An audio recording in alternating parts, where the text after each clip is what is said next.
Okay. I'm live and I have done some brainstorming,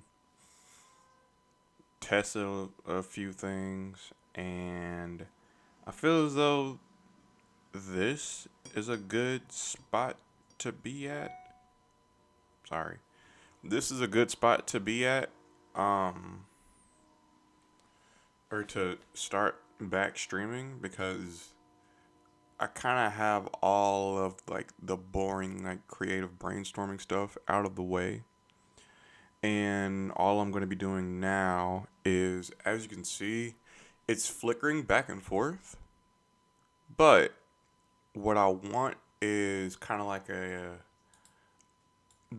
like a transition effect that fades in and out, make it a little bit more pleasing to the eye. But yeah, what I did was to make this happen was what I did was I went to what was it? I went to like a background remover website, removed the background of the logo, had it stripped down to the outline, this and the caption, and then really I played with trying to oh, also after that, I upscaled it with the resolution and everything. So after that, uh, everything was good for me to go ahead and import everything in here, and we're kind of here now. It took me a while to try to like brainstorm that and figure that thing out because I was just so stuck on like trying to make the colors of the previous logo fit this theme or what I would do to make a new theme fit the colors of the logo. But I figured I might as well conform to this because this looks clean enough. I like it. It looks clean to me. Um, this may be. Then again, like with every project that I do, I think that I one up myself. But this may be my best and most impressive splash page yet. The cleanest. I'll say that. Well, especially the cleanest that y'all have seen me make. But um, yeah. Um, Yesterday's stream, it started off well, but it kind of hit a rough patch whenever I started like brainstorming and stuff. But as the day went on, whenever I was offline, I like to say thank y'all for viewing it. It means a lot to me, and um, hopefully the same can be replicated today. Um, I got a little bit of interaction while I was live, but uh, for those that catch the stream after, catch my videos after, thank you very much. But I want to be in the zone, so what I'm gonna do is one of my podcasts just uploaded the video, so I'm gonna cut my mic. Y'all can see me working. I'll come in and out as I have like a thing come to my brain, something I'm working on, me explaining myself or stuff like that. If somebody hops into the live, I'll interact with them. But yeah, I'll go ahead and lock in for now and go from there. But like I said, thank y'all, thank y'all. So yeah, yeah. Let me find it. Here it is. Boom.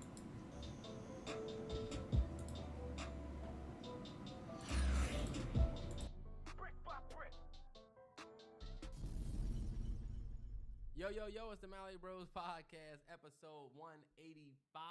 Yeah, well, hold up. Who is that? Who is that sitting 185? there? In the flesh.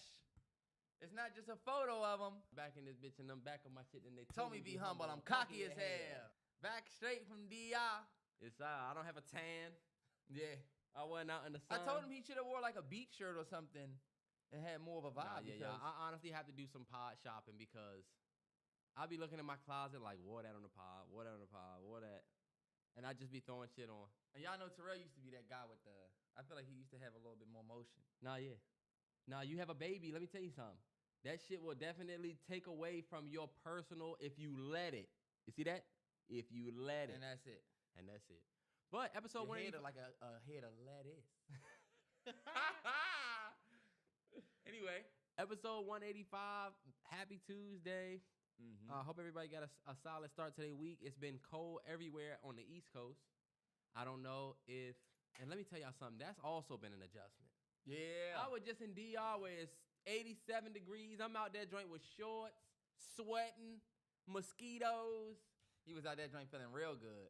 Man, and then to come back, when we touched down to Atlanta, first of all, Jackson Hartville Atlanta Airport is ridiculous. Insane.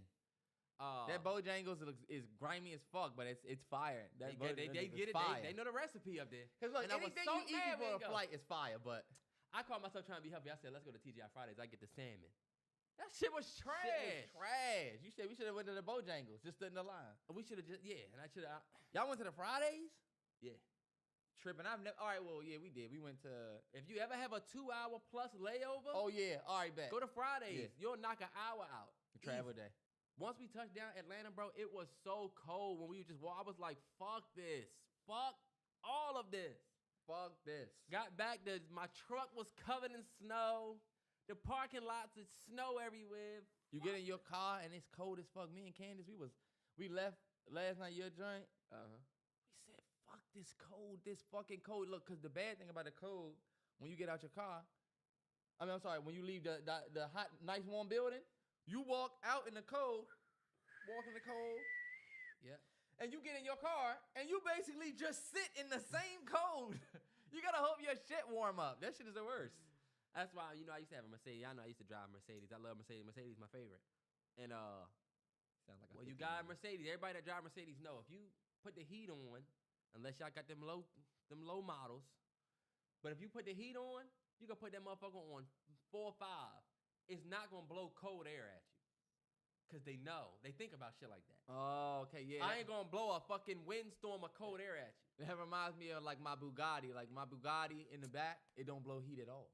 Because the engine's so hot, they just open a little vent panel in the back and just let the heat in. Y'all know, right? Don't y'all know about that? But I was Fuck just out of here. I Don't just nobody care about your Benz I story. was just saying it because I missed. We better start operating this podcast for the real ones. And I don't think everybody on Real that ones listens can't to get this a Benz. And podcast first of listen all- has a Benz. You could get Benzes are not that expensive. And y'all see how I'm Terrell not saying talk? in my Maybach or my S550. I'm giving you smoke because you saying I used to have a Benz. I used to have a Benz. You Yeah. want to think about the Benz. And I'm telling y'all now because I don't have a Benz no more. So now what, niggas? I'm regular. Yeah, he's regular. He had regular gas. I'm back on regular gas. Not for long though. Wait till next year. Wait till my B day.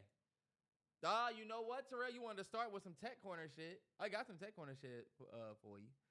Because it's so cold out here. You heard about them Teslas freezing up? Damn, I never talked to anything about that. Yes. Yeah. You never talk. You see the charging port apparently freezing, motherfuckers can't move. Damn, I never talked to A-Train about that. Fun fact, y'all. I got me and my fiance. She traded her car in. We went in. She got a Tesla, and we ended up taking that joint back just because the amount of time we had to charge that joint, like the charge. I don't know. You really got to do your research. That's all I'm gonna say. But we grateful we took that joint back after seeing those stories, bro. That's hell. I definitely think if you don't have a house, maybe it's not the best time to get a Tesla unless you on your I'm staying here for this long, renting a car type shit. Yeah, now But- complex. Even though your complex, like our complex, had the charging ports for it, You gotta pay for that shit. it's still just not. It wasn't the best for the distance that she was driving. If Yeah. y'all don't know, basically, I'm sorry, we never gave context. A lot of these Teslas are struggling in the cold as they do, and your battery runs more in the cold. I guess That shit is the that worst. shit makes sense. Let me say this real quick. Episode 185. If you're watching this on the Mallory Bros YouTube visual podcast, y'all know it's funny. We've had so many ups and downs the last couple weeks as far as the podcast, as far as like technical difficulties that are out of our control. The first week, the Terrell's mic just stopped working mid-pod. When we record like this, y'all, we don't necessarily... Y'all think it's a big-ass team of people back there, don't y'all? Sometimes it be A-Train, that's it. That's me. So we didn't see that. Look, the next week we lost the visuals because we were using this battery adapter that fucked it up. Then I think, look, another week goes by, and then next thing you know, this nigga Terrell's not here. So all I'll say is this. For the people that have remained locked in with us through all of this, hit the subscribe button, dog, because I feel like, you know, we're dedicated to keeping this thing going. Obviously, we done switched to a whole new... My bad, that was a candy cane wrapper that I had ate before. Going live. Oh, but as you can see, I'm kind of struggling. Probably need to just think my way out of this one. I did put this in here, but I'm having trouble with making it like recognize the CSS property that I want to use, which is the transition in and out, but I don't... Wait. What just happened? I don't think that this is working.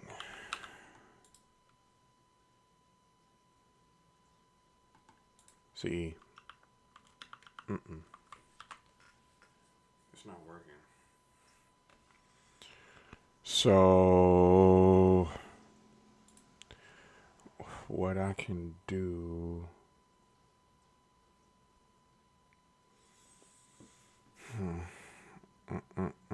It's looping through it.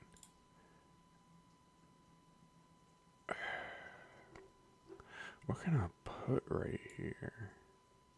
Because, okay, boom. This is like this.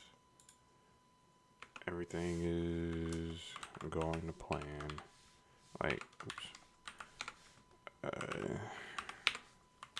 like that. But,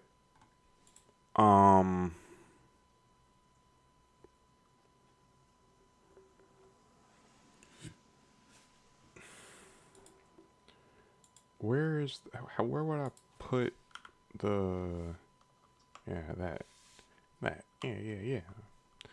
Now, what would that look like? Nope. Do I have that wrong? Is that what it would be like? Alright. Okay. I want to keep that empty. But every time this changes, let me just do it in JavaScript. Let me just do it in JavaScript. Do like a tag or something. Like not a tag, like the style. How you can like style dot like display equals block or something. Let me try that, but first let me ask Copilot.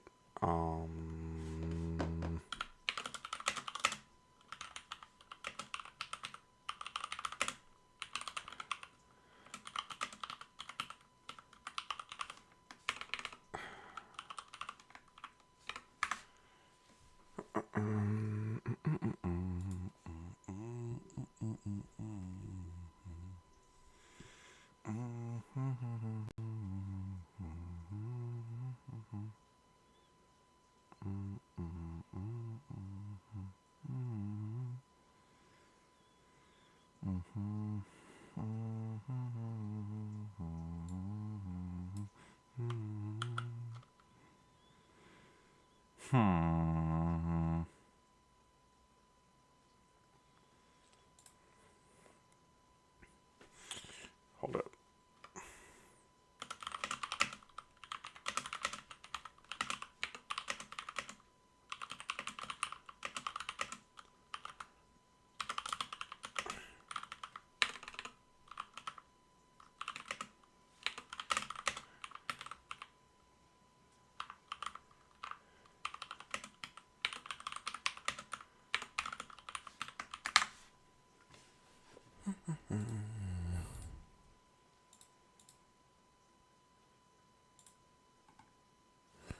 I think I'm gonna be streaming for a good little while today.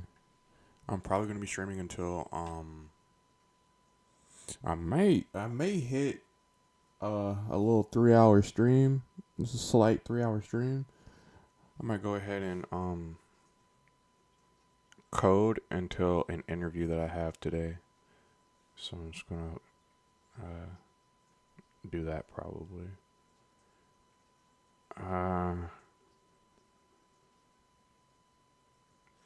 See, it keeps on doing that, dude. Like, ugh.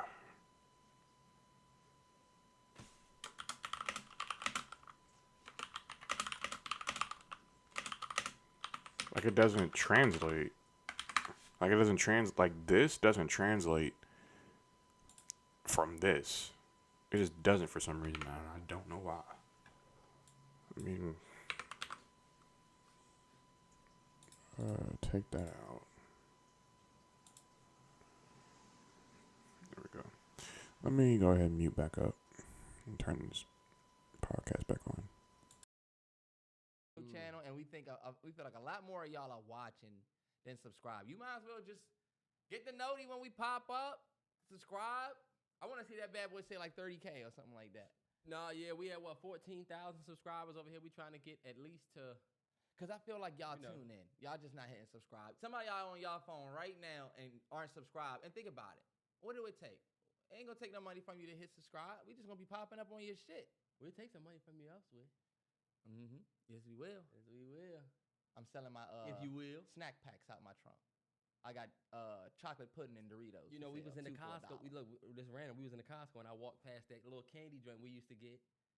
When we was selling candy. Who was we? Women we used to sell. Who is we? Terrell, you never sold candy. What are you talking about? I sold candy. You didn't. You watched me. You were a Pusha T, and I was his cousin. So if you rebuke me for getting a couple of M's or a couple of V's, what do you really think about the nigga that's helping your beats? While I was pushing Skittles and Snickers bars, you was helping grandmas across the street to get up in their cars. When I was selling Reese cups and lifesavers, you was drowning in a pool. He was looking around for a lifesaver. Nah, yeah, that's what his life like. Shotgun.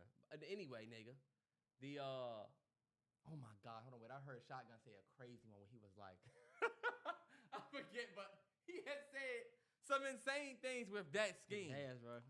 I'll tell you, he made a complete turnaround. I saw the candy box. I'm gonna say it because I remembered it. You remember? All right. He said, "What is life like?" While you was playing with Mr. Potato Head, I was trying to put a potato head on something like that. While you was trying to put a nose on a potato head, I was trying to put a potato head on a nose. So nah, that shit was fire. That shit was fire. Shit was battle rap. Me and Terrell go back to the OG days. Nah, I'm gonna tell y'all, we about to do a video on the. I can might as well say because we're gonna do it. Oh yeah, 100. We're gonna do a video on the best bars from this past year of battle rap. They got a compilation out, and since people asked for it, we'll do it. But I saw the candy box that we used to sell, or you. Well, I guess you. I feel like I sold. Terrell, I don't know why you keep saying you feel like you sold. You never did. I feel like I used to be like, yo, we got them for $1. Anyway, I seen the box. That same box with the Skittles, this, that, with the Starburst, and they got the exact same one. I tell them, same one. I was like, they've been selling this for 20 years. I used to make plays on that joint. Terrell like Tariq. He was dead, but Tariq, low key. You liked Tariq before. Tariq, low key, getting dirtier than Ghost was. Let's talk about Terrell, you always say shit like this, and it kills me because Tariq moving drugs in college. Ghost was actually dealing with real. Ghost was trying to get out the game. Motherfuckers. I'm dealing with different connects, nigga. Ghost had truth. Lobos and them, he was trying to get out. He worried about pussy. I tell y'all this. Ghost managed to fix every issue he created in his life except one. And you know what it was? The one thing he could not figure out. He could figure out everything. He figured out his side chick. Figured out his wife. He even managed to be able to pursue his side chick, have a wife, run truth. This nigga was on some government shit, working with Councilman Tate. He had everything under control, killed Tommy's girl, or You know what I'm saying? Had everything in motion. Tommy killed his girl. Tommy killed his girl, but But like, yeah, you right though. the only thing he could not control was Reek. You could see it on his face. He did not get why this nigga wanted to be like him. He's like, you can literally see the frustration. I think this is another thing I wanted to say, random, and I know we are off on our random shit right now. Omari Hardwick should have walked into a 5-movie deal after doing Power. Like, he is such a good good lead character. I don't know why we didn't see more of him after that. This is my if I could have had it my way, I think this would have been dope. Imagine the role that T.I. played in Takers, but you take T.I. and put Omari Hardwick there. He could do a role like that. He would have smoked it way more than T.I. 100%. Go back and look at it. T.I. was annoying as fuck. Because you could tell I'm a serious, I'm a rapper, but I'm come up here and I learned a bunch of big words, so nigga, what you want? I just watched Takers. Let's see who else auditioned. You not believable as this guy. Yeah, it's like when Quavo I never felt like you was going. You sold me on the snake shit though. I'm about to play these niggas, but you just didn't. Okay, I mean, hey, that movie was that color though, yeah. Cause he sold you on ATL. I mean, not. He sold you on Rashad. 100%. No indictment on T.I. Oh, yeah. But I would love to have seen Omari Hardwick go and be in another movie. I mean, you was in the Ava DuVernay joint before, the Middle of Nowhere joint where you were doing independent films. I want to see him do more because I feel like he's talented. But he has other aspirations. The nigga we introduced to the nigga in Gridiron Game. Remember, hey Trey, who did this? When they killed Roger. That was the first time that I feel like that was the first time that I seen him. I said, oh, he's a legend. Because I said, this is the next level gangsta ass nigga that we need. All right, look, let's move forward. Episode 185. Tap in, hit the subscribe button, and we're going to keep saying it all episode. And I'm going to stamp it like that. Stamping it like that. Let me tell you this. Let me ask this. We start here. It's a tweet that was going around, y'all. And I wanted to talk about this because I know Terrence we always clash on stuff like this. But the tweet said, fellas, vent to your girl. They do care. And it was a bunch of, the guys got in their bag about how you can't vent to your girl, you can't do this and that because they going to use this shit against you. The moment you say you went through some shit with your puppy as a child, the moment you get pissed off or she get pissed off at you, she going to say, maybe you need to go and buy a puppy, nigga. And that is actually true. That does happen. But what you think about that? Before I say, I'm going to ask you what you thought about it. The first thing that I'll say is if you ever saying anything they said, it's going to be received by the masses like you are simping or trying to appeal to the other side of whatever you talking about.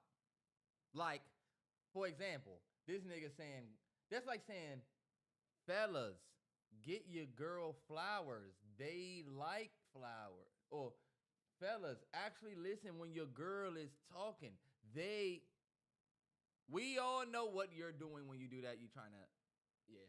Like, come on, bro. What'd he say? Vent to your girl. They do care. Bro, and this for all my fellas out there. Your girl 100% cares about how you feel. Your girl do not want to hear you vent. Your girl want to know how you feel. Your girl doesn't want to hear you vent. Your girl will listen to all of it. But when you talk about the ladies, your girl wants to know how you feel, bro. She don't want to hear you vent. If you take that advice, you'll have a successful marriage and a ring on the finger in less than a year. I don't know. Look, buy my ebook online. That's what he doing. Peddling bullshit to sell a book. In the book, buy version 2 and really find out how to get the ring. You done read 500 pages. Oh, I got a headache. Damn, really? I don't know why. Even Rosemary, even Leanne Sealy. We don't give a fuck. Let's pod, nigga.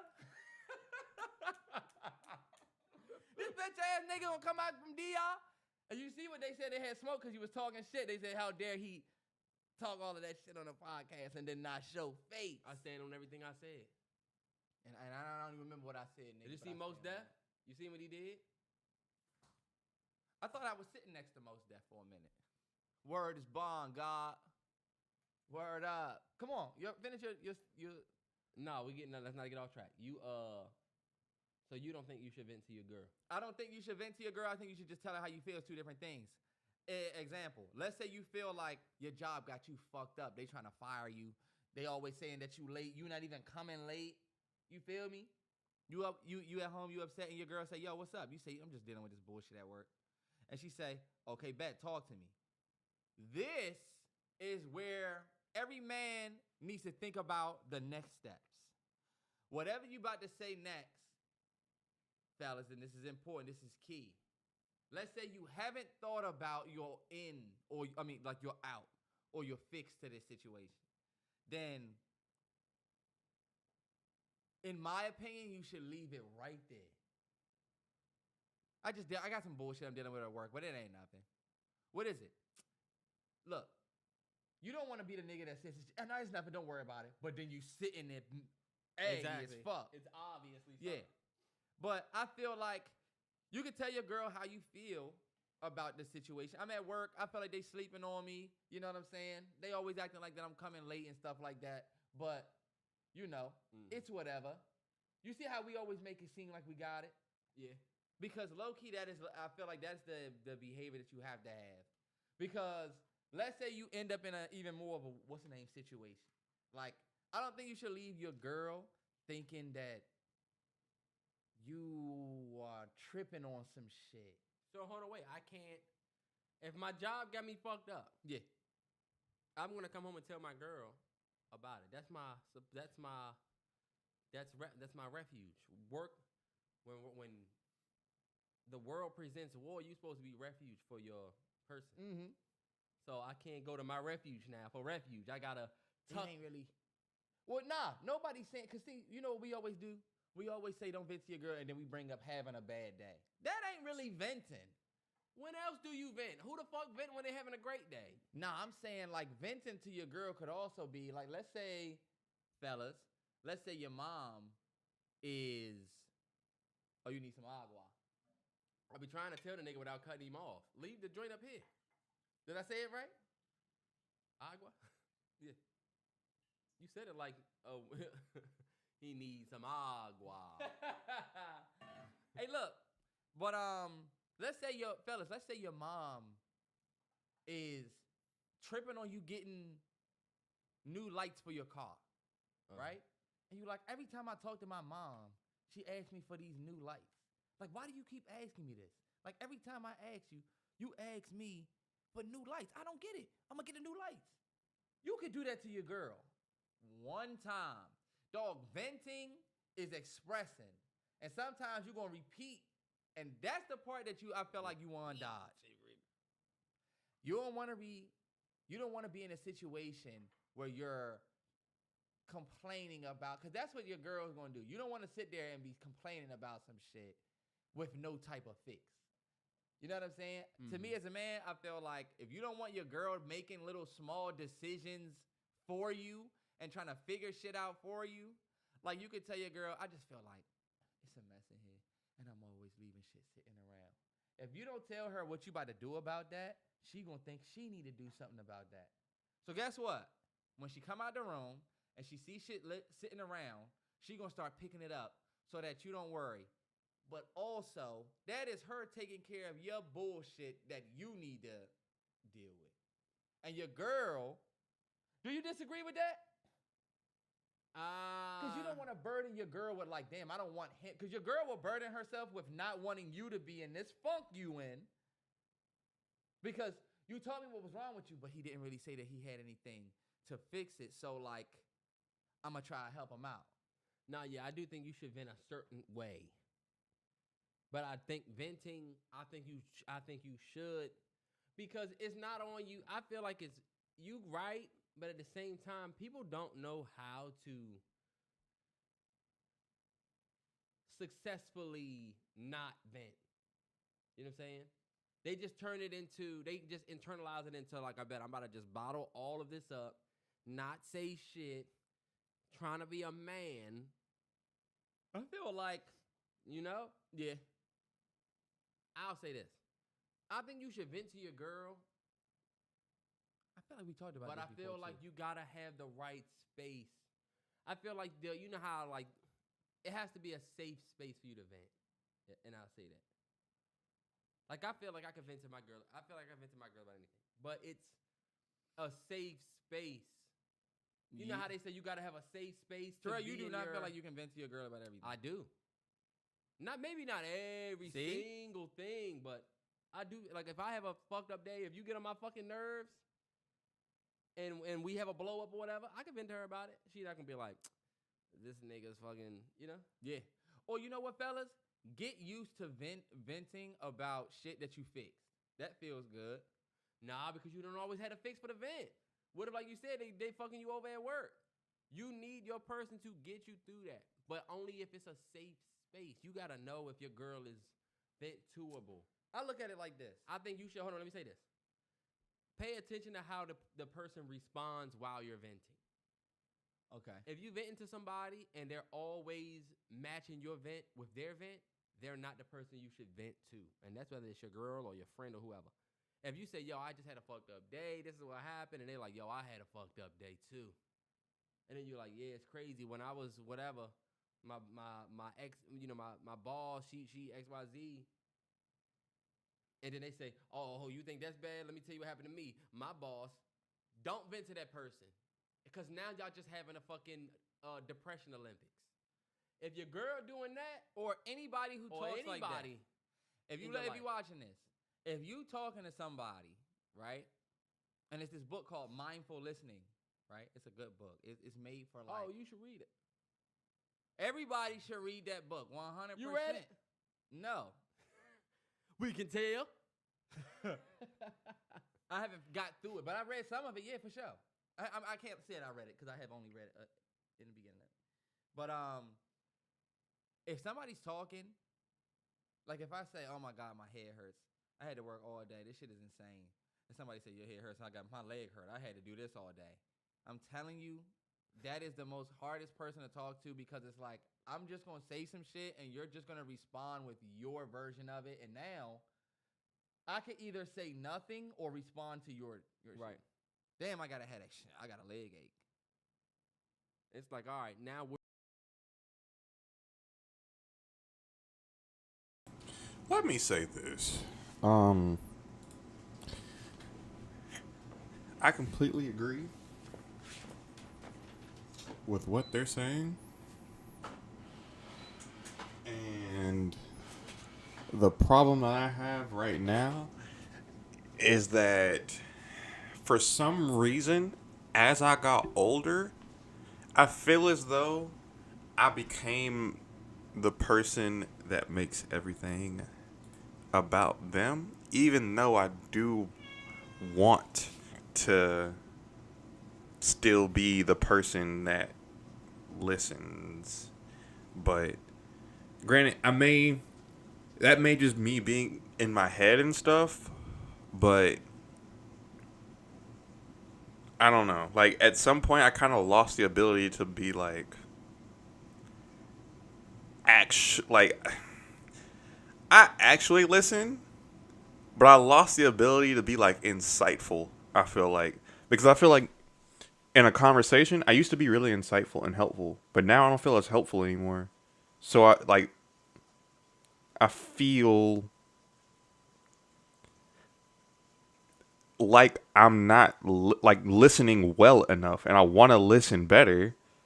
Not that I make things about me, but I feel like I'm not listening well enough because I'm not retorting with something that's helpful to them. And then again,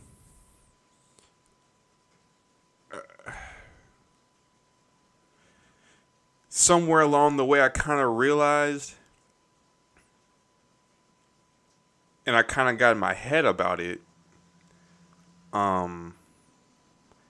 not trying to like mansplain things or like find a solution for everything, because there is a weird phase where everyone was like, everything doesn't have to have a solution, blah, blah, blah, blah, blah, blah, blah. But like, okay, if you're talking to someone, you want to find a solution. And if like you're talking to someone and they aren't finding a solution for you, then they don't really care about you. That's how I feel. And like, I got in my head about it, and then I just stopped giving solutions, and then I just stopped talking in a conversation. So they're not wrong, but it's a slippery slope whenever you want to be helpful to others, but you don't know exactly when to be solution man or when to just shut up and just listen. So it's like, uh, like, preface the conversation with "Do you want a solution or not?" and then go from there. Like, I don't know. But back to the podcast. We're not. Nobody's gonna So get what into it. happened to your leg? I was running down the. We don't give a fuck. Did you not hear me say I had a headache? And you will fuck around with that person and be the one listening to them vent, and your Yes. whole shit is just. That's why I say gotta be a safe space. I'll give you this example though. This is how I look at venting to your girl. Imagine it's this big ass monster machine about to crush you or something, right? And right before you die, you get swooped up by Spider-Man. He saved you. Okay. And he says, "Don't worry, man. I'm gonna put you down right here. Huh. In just a second." Terrence, Right? Okay. He Puts me you down and he says, "Woo. Yeah, that was tough. You know, all the fucking traffic getting here, and then I ran into these clouds, and then it was like all of this bullshit. Then I had to go home and eat. And then once I heard that you were in danger, I'm like, oh shit, I had to go get my jacket, and then I put my suit on." You wouldn't give a fuck. You really would not give a fuck for real. You would hear him out because he saved you. And you know what? You would hear him out because he's a hero. And you know what happens in your movie? Spider-Man kill himself because nobody will listen to Terrell, him. y'all gotta stop doing this. It don't That's say, just a fellas. fact. Fellas, it does not say don't vent. It says don't vent to your girl. This is why, low key, fellas, I'ma keep it 100. This why you gotta vent to that old nigga at your job or the old woman at your job. Y'all know who I'm talking about. It don't matter what race they are. That's the person that you say, hey, she don't get it. We both sitting here with our name tag on. He's supposed to be doing his one-on-ones or his e-learnings. But I'm sitting here telling him, and let me tell you what else she did. Remember what I told you last week about the butter biscuits? Same shit. He needs to know all of my shit. Not my girl. Even if it's shit outside of my relationship. I feel like you said, there are safe spaces to vent. Terrell, most of your work venting and life venting you do with me. You don't do it with G. That's not true. You would be surprised how much you don't. I'll say that. I won't say most because you're right. Y'all on real lifetime. However, you would be surprised how much shit you know as a man. I don't need to bring it to G. Nah, you know what? That is true. I will say that. That is true. Because you got to be Spider-Man. You got to be like, yo, everything's going to be okay. There's certain shit that when I you don't need me. Yeah, especially because she be having her own shit. It's like, what I'm going through versus what you going through. Yes. Because fellas. I'll take mine because I always want to be the safe space for her. But that's it. Fellas, we got to be careful because trying to be the safe space all the time, you will fuck around and you will be in a fucked up space. No, you won't. Because and y'all don't have shit to do with your girl. You know what another part of this whole conversation is? We don't talk to each other for real as men. That's it. We get together and what do we talk about? The shit that we always talk about. Your girl, whatever. But if you depressed or if you feel like you in a dark ass space, how many times, fellas, do you be with all your men? Y'all gonna be watching the game, y'all got wings, whatever, for the game. When will one of y'all talk about y'all depression? Good morning. I'm watching a podcast right now. So, yeah, I'm trying to make this look better. But it's come a long way. But I want to make this a little bit more smoother through the transitions. But I'm trying to figure out how to do it. Because, hold on, let me show you. I don't think you've seen it before. But with the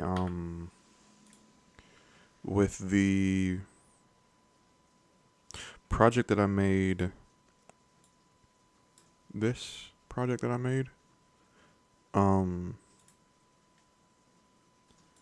here we go. This right here. Oh, wait. You see how, like,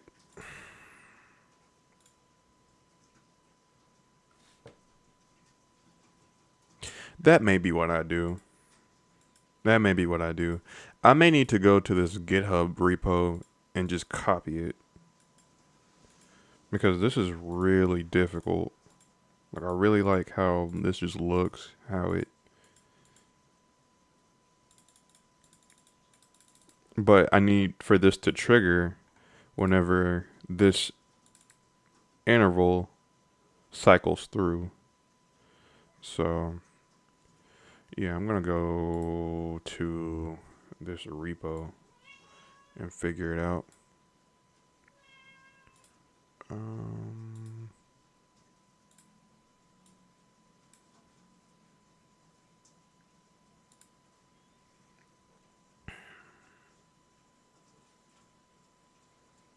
Yeah, this repo looks terrible. But,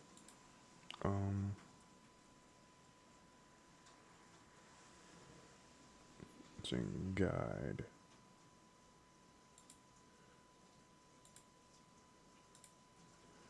There we go.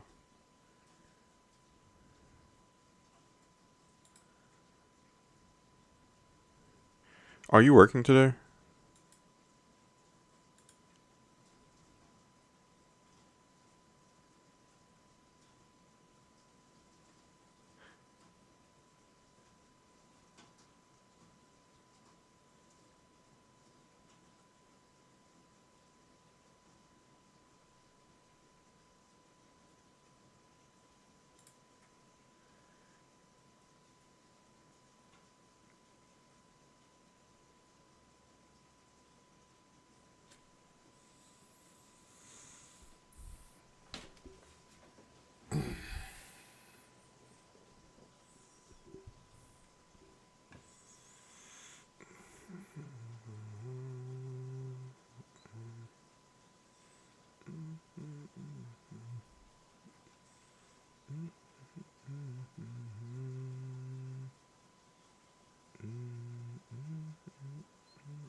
Okay.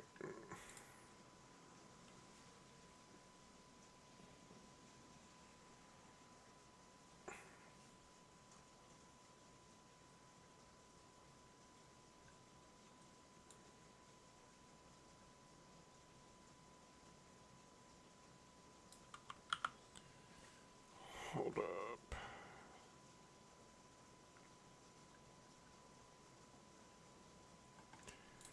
Hold on. Granted, let me take this out so I don't have any errors. But this has to go. Wait. Index.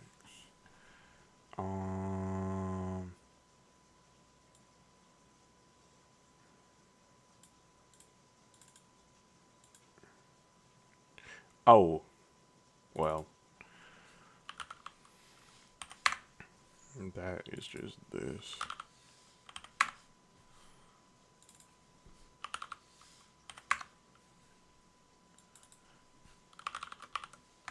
Okay. Oh. Wait. Wait.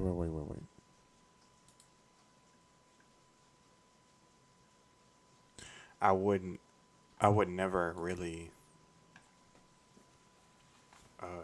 decrement.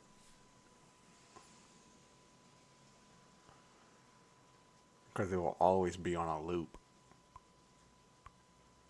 Like an automatic loop.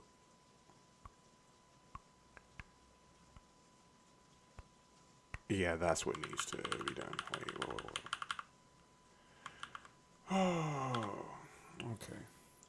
Actually, I'll be right back.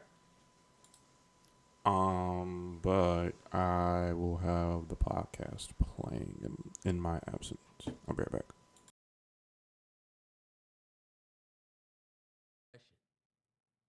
We don't do that. Nah, we not because We'll talk about our girl getting on our nerves because we feel like you can relate. Yeah. We'll talk about being pissed off at work, maybe, if you can relate. But if you got some wild shit going on, or you know your parents is going through this, or you done broke up with this girl and these niggas think you good, y'all talking about women, but you really depressed. Yeah. You have your man ever be getting his shit off, but you can tell he's really affected? Yeah. No, nobody advances the conversation to like how you feel because we trying to be I'm good. I'm about to be back out in these streets with these bitches. Nobody advances the convo. I mean, but like how? We've been having this convo for a long ass time, and like I don't really see the room where you are gonna say, okay, so and so, let's talk about our feelings. You know what I mean? It's like it's just the dichotomy of women and men. One thing I admire about the ladies will get together, they cry together, they'll tell each other they love them and cry. You know what I'm saying? yeah. The ladies get it off, and they have a lower suicide rate than us. Because we be bottling shit up, trying to be men and macho, and I gotta be the head of the household. I can't tell anybody what I got going on. And I feel like that was Bruh's point by saying, fellas, vent to your girl, and it went bad for him. Because you can't vent to your girl. You cannot vent to your girl, because fellas, y'all need to understand that you run the risk of your girl will do shit because you said some shit and you ain't tell her to do it, and she's trying to look out for you, and it's like, no, bruh. I'm just trying to vent. But your woman is reactive, so she gonna try and look out for you, and you don't want that. Uh-huh. You might tell your girl, every time I fucking come home, my tires are fucked up. Like literally, every time I come home, fucked up. It's so annoying. The back road that I take, I don't know why they don't clean. You doing all of this bullshit, right? Your girl be like, oh, all right. You know what I'm saying? Women be like, they want to hear what we have to say, but also they have they're nurturers and caregivers so much, they want to look out for you, and they might do some shit you ain't asking for. So, fellas, that's where I feel like we say don't vent to your girl, because she also don't need to be included in everything. You could be talking about some shit that you about to fix, but since you chose to vent, she's like, oh, and you still didn't fix. You like, you ain't even supposed to know about that. Yeah. You know? And girls don't play fair. I will say this. They don't know how to not be Petty as fuck. fucked up. And this is going to sound fucked up. Ladies, I'm not trying to generalize. But all fellas can relate. I'll tell you this. G probably not like I say this. We was, you know, like, I forget what we was talking about. I end up saying, you got you going, something. I said something about her, something. We was joking. And I said, your phone end up dying quick. And she was like you on the game or something like that. And I was like, whoa. She wow. kicked the fuck I out said, of you. damn, we was playing. And I said, you know what? That's a very small example of how your girl will say some shit that's just fucked up. Right, y'all Y'all could be like, ha, you yeah. could be like, ha, you look, you got some whatever on your face, you dirty as shit, and your girl will be like your like you every night before a shower. Let's not get me started. Hey, pass me the. like your like like that back knee or whatever. You'll be like, damn, I'm actually. Your girl will joke about some shit you really self-conscious about. I be getting my ass whooped on Call of Duty, and my girl always be like, why not just stop playing for a while? Because I be getting pissed. Yeah. Right? Or she'll be like, hold on, wait. You know what's so annoying? That's the most annoying shit ever. Your girl when you're losing on the game. We getting our ass kicked, right? Yeah. She not paying attention. We losing in domination 150 to 49, right? We can't capture a flag to save our fucking life. She back there on her fucking computer. She look up at the screen and go, are you on the red team or the blue team? So I don't hear. I'm just keep playing. Then she said, hold on, wait. Are y'all winning or losing? Are you on the red team or the blue team? I'm like, we're on the fucking blue team and we're losing. Damn it. Yeah, mind your business, yo. That's how A-Train be. She'll be like, what are you doing? I might be like, I'm playing Madden. Oh, what team you got? Why? I'm playing the game. I'm playing the game. You know why? she's getting to the point where she's gonna say, "Are you winning or are you losing?" And I hate it because I be like, "Dog, if I'm losing, I don't want to answer." This my shit. Look, Losing, I know it. and our game be our safe space, and when it's not being like a great space because you losing, the last thing you want is to have to explain that shit. So fast forward, we joking, and you bring up my game that I'm losing. That's crazy. Damn, yeah. That's why I said they don't be playing fair, bro. They don't be playing fair. And we did what y'all did. Oh my God, it'd be World War III. It already is World War III when we do what they do. And fellas, that's a very small level. Because I definitely can sympathize, and we'll move off of this. But I can definitely sympathize with the fellas that have said, yo, I don't got a good relationship with my mom, or I don't got a good relationship with my dad, or whatever. Yeah. Then you get in an argument with your girl about something completely different. It could be about y'all relationship or something else. And she talking about how you got mommy issues. And that must be why you won't let me, you know what I'm saying? Yeah. And that's fucked up. And fellas, that's the hardest gaslighting to take, I swear. Your girl, and this is just a thing with women, in my opinion. Y'all gonna say this is ridiculous. I am out. Sorry, ladies. I personally feel like a lot of chicks do what they can to not have to take an L. Especially when it comes to like just some back and forth arguing. You know what I mean?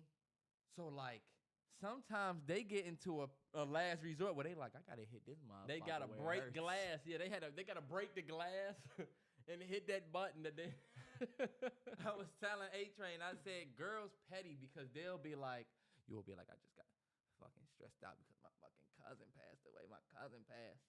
And they'll be like, I'm so sorry for you. But let you do her dirt. You know what I'm saying? Or let you get it talking to her crazy. You gave her ammo unknowingly with your cousin passing because she's going to say, maybe you're still grieving your cousin. And that shit will have you hot as fuck. You will be so pissed off. That's when you just got to walk out, fellas. Put in the comments what y'all think. Like, are y'all venting to y'all ladies? Do y'all feel like it's a safe space? Or do y'all feel like most of the men felt where they're like, hell no. Somebody should tell them. And I feel like that is a 2021 ass topic that Terrell started the podcast with y'all. I'm sorry. A lot of people weren't listening to this podcast in 2021. And it is still a very relevant conversation because we should be venting. Because the suicide rates say that we should be venting and open our mouths more. So if we need to talk about it in 2025, 2026, 2027, we will. And we have a podcast you can go in 2021 and listen to because we've been rocking. What's it called? I don't know, but we definitely was started in 2021. You don't know the podcast called? It don't matter. Bitch, Terrell, I'm not talking about a specific one. You dress Fuck out of here, Terrell. Fucking looking like you look like a limo driver that just got off. Fuck out of here, boy. And you said I got a podcast that I do at night with my brother. Yeah, I got 2 rides this morning. One's going to a cemetery up in Crawford and one's going to a cemetery down in Lexington. But I'll be back for my podcast. You look like the garbage man boss. You walk in and they walk in and you sit at the table. How many trucks you on? No, you on 5. He's on curb duty. Oh no, Terrell, please. Sam, what you look like, boy? You look like Benny from Sandlot. Fuck out of here, boy. You look like you could hit a mean home run and get an ice cream cone at the pool, boy. He always say that I look like Benny when I wear certain shit. It's the color of this shirt. That's why he say you that. look like Betty. You look like an absolutely great guy. Fuck out of here, boy. Y'all probably saw this. This was at the tail end of last week, but Gerard Mayo was hired as the Patriots head coach. For those who are not familiar with football, he's a black or was defensive linebacker coach or whatever. And he got the head coaching job in Boston, Massachusetts for the New England Patriots. And if y'all know anything That's a crazy job to take. If y'all know anything about Boston sports, they will be racist quick. Sorry, Celtics fans. Sorry, y'all already. Celtics fans know for sure. Everybody knows about the Celtics fans. But anyway, you got this black guy who takes a job as the head coach in a notoriously racist fandom situation. So, of course, they ask him, they ask the guy, do you see color? Right? Why the fuck would they ask him that? You know what I'm saying? Yeah. I felt like it was a relevant question. But he said, I do see color because I believe if you don't see color, then you can't see racism. And his comments were met with a lot of people that agreed. It was met with people that said that he was racist for saying that. Nah, yeah. I mean, how do you feel? Do you agree with him? 100%. Yeah. I feel like anybody that That was it. That was it. I solved it. All right.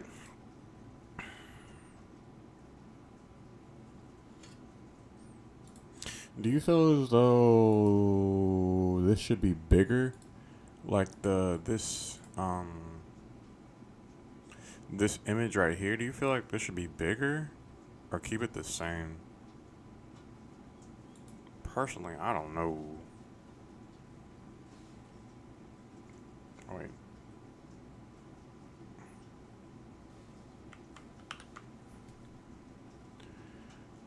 Let's try.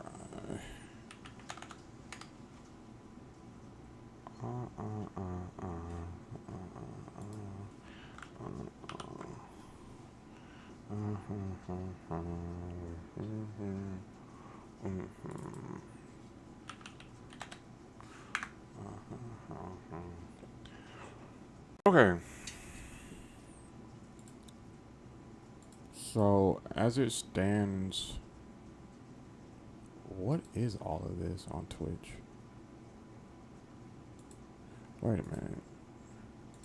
What is all of this? I need to clear this chat out because this is ridiculous. Like, hold up.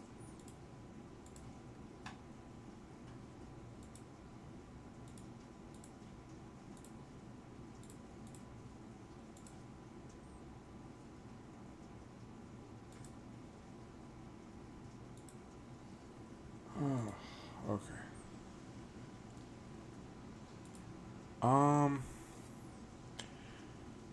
I figured I finally solved this, but now I think I may fill in this blank space with text. I think that may be the best option because, well, wait. Let me take this H1 off. Yeah, let me take this I'll actually turn this into an H3. Wait. I'll turn this into an H3. Go ahead and see it in real time what it does. But, okay, makes it a lot smaller. I thought that it wouldn't. Oh, that's why. Boom. Okay, that's an H3 now. And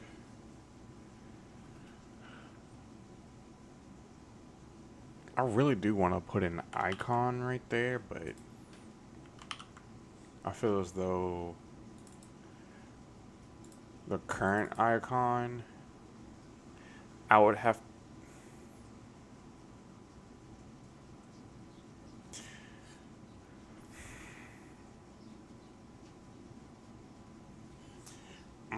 It's hard. It's hard.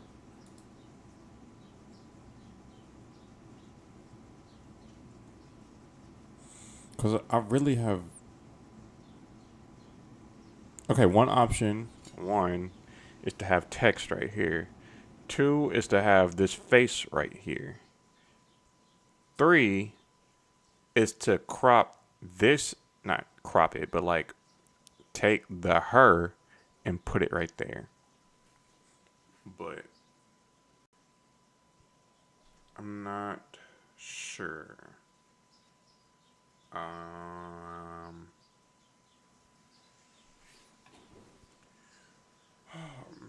really looking at this, and I just, I don't know. I don't know. Any suggestions? Any suggestions? Because the reason why I'm so like I shy away from having a logo. Sorry. The reason why I shy away from having a logo is because of this. Like, I can see this, but the text is just so small that it's not really like legible. You can't read it. So, what does yes mean? Yes to which one? I'm, I may go ahead and use the face. I may use the face. Put it right here. Do that. Where is it?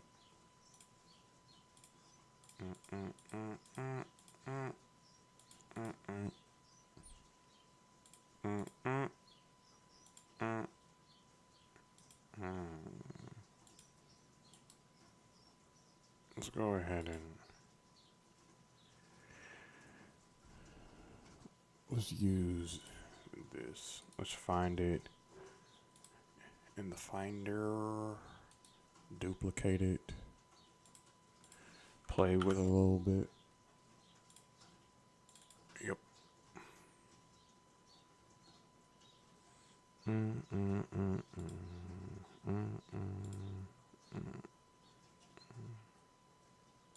I wonder what. Ew. Okay. I wonder how this would look. Oh, that's what I'm gonna do. Okay. Let me try to make. Let me try to make this a square. As square as I can. I can't make this a square. Yeah, I can't make this a square. Maybe. Huh?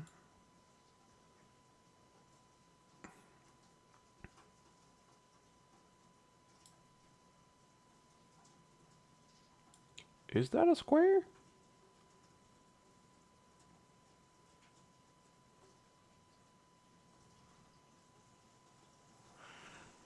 Okay.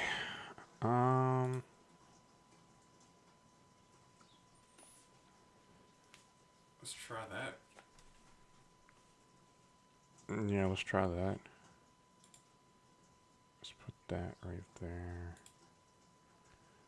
I don't think I'm gonna use this pitch black one. So I may. Let's call it main logo.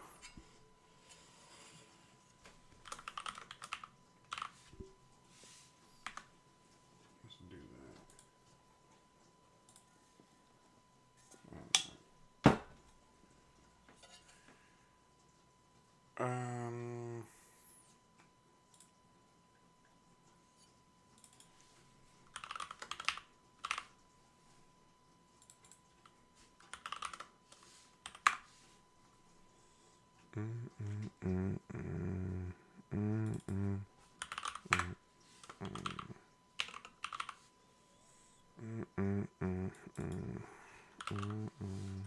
There we go.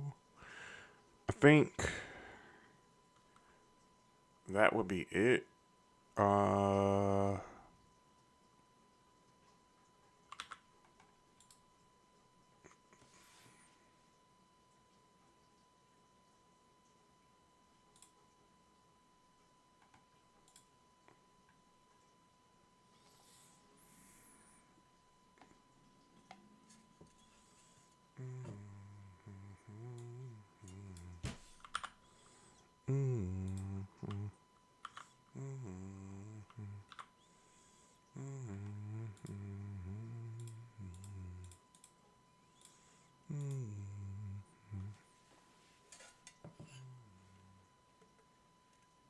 It has to be text right there. Yeah, it has to be text right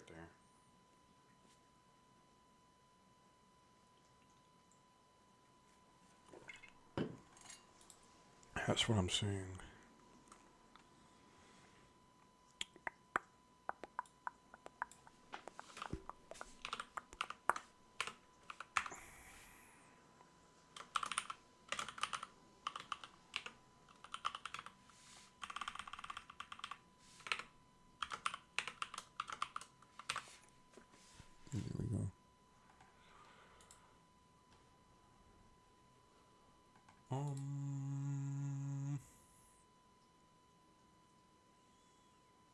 call top nav. Wait. Okay. At top nav. Wait. Where did I ever use the top nav stuff at then? Oh. Okay. H1.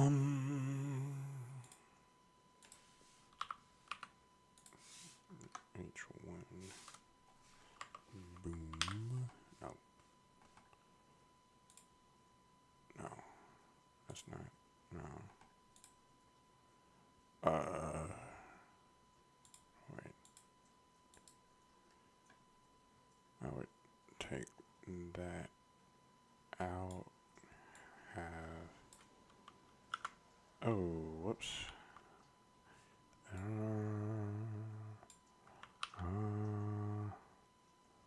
And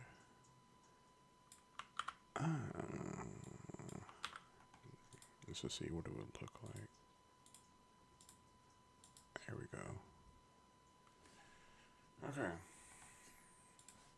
Now, as far as this margin, I would take that off and put it on.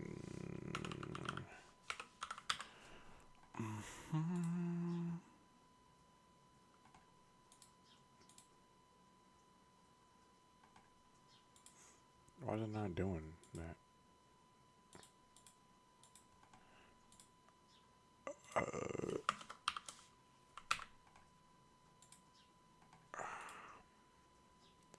How is it set up?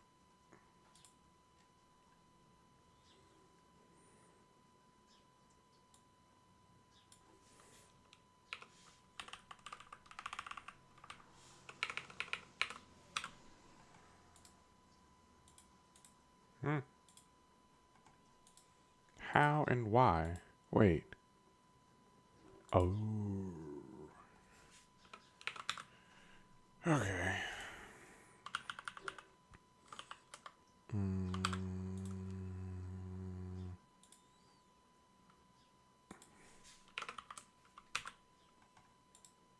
Okay.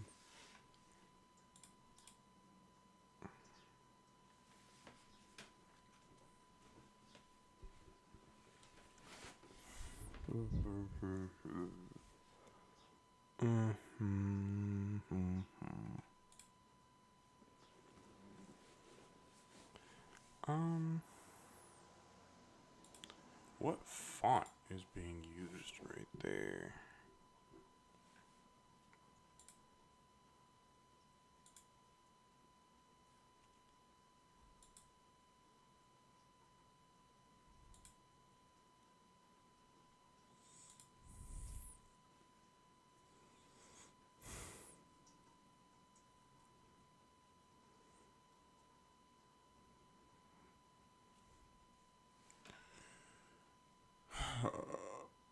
Let me turn this podcast back on.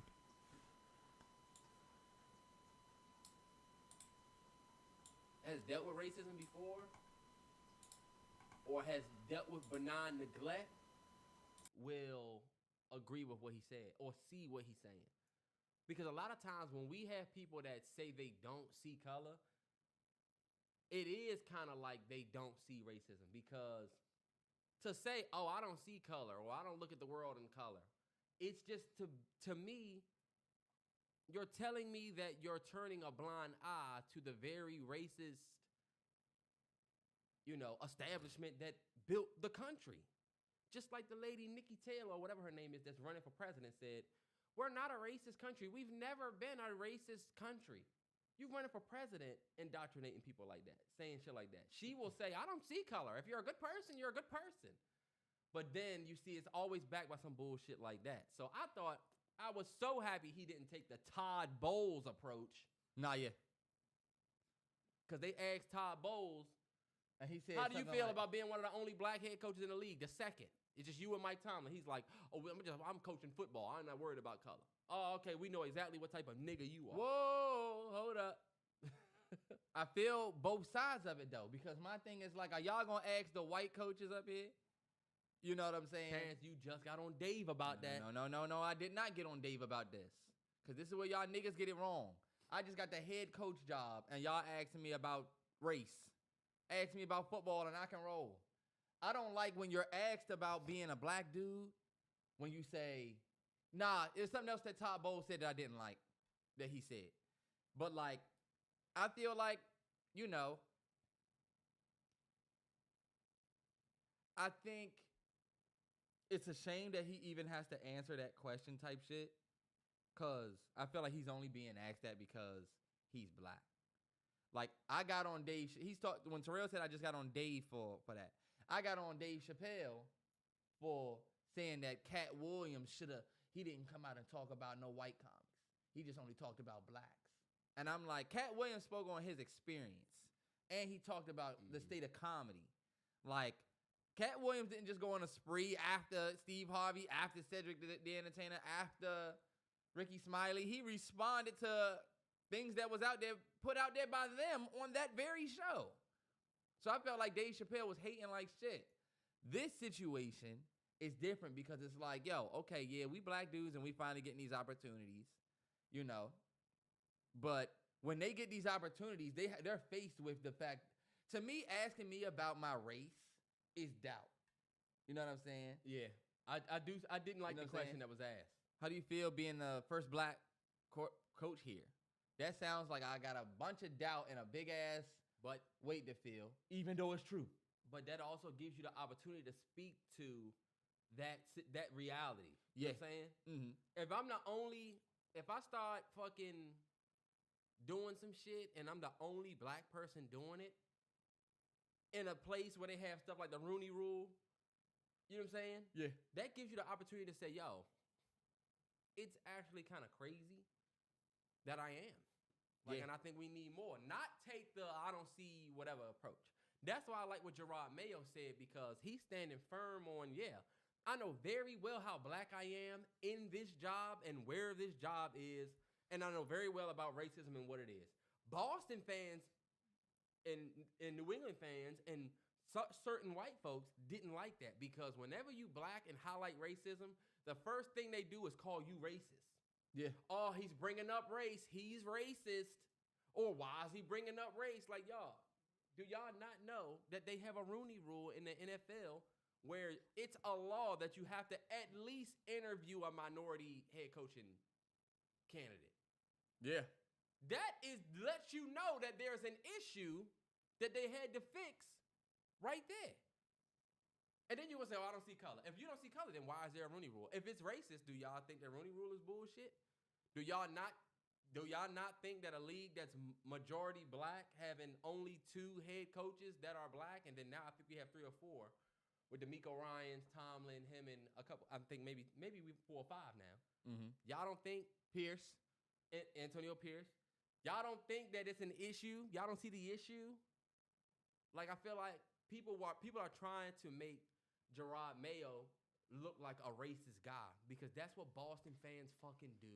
Damn, they trying to make him look racist for saying that he does see color. So yeah, what they're saying is, oh, since you see color, that means you judge people on their color. I don't do that. And they're trying to make him racist that way. This man is talking about how he can see It's racism. so fucked up because everybody judges everybody on appearance.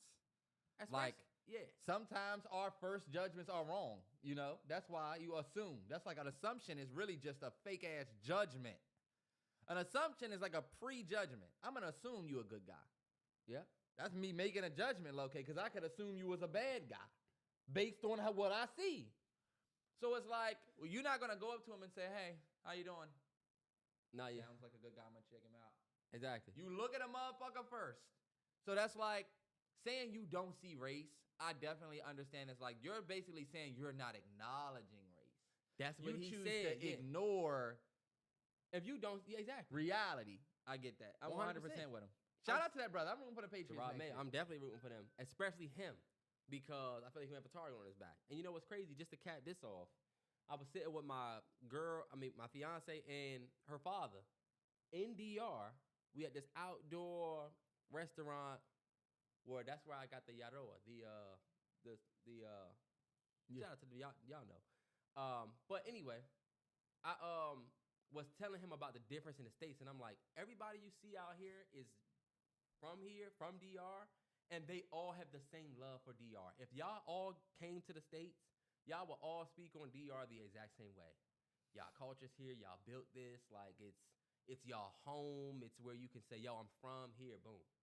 And I was telling him, in the United States, it's just a bunch of people that are there, because we was talking about how out there, bro, we was out there was not one car accident. You don't really hear many ambulances and shit like that. Yeah. And he was like, yo, if we were talking about how if this house caught on fire, everybody here would go to try and help that person, or people would, do certain things to help. And I was telling him, like, in the States, people don't give a fuck about each other like that. I don't think so. I think people will help burn. I do think that there's a level of humanity we have, but I think from an overall perspective, people give a fuck about themselves and their family and their communities, but we just all live here. Yeah. Nobody is like, yo, I love America. And if you love America, you normally a certain type of. And you're saying this to say. I'm saying it to say that that's the difference in how this is being received by Gerard Mayo, by a bunch of people. Yeah. That's the only reason why I brought that up. I definitely agree with him. I'm rooting for him this year. 100%. Did you want to talk about your guy? I feel like you got some crow to eat. Who? Man, and your boy that went to the Target, set up his tripod everywhere. I don't have any crow to eat with that dude. We have okay. Let me start off and then you can respond.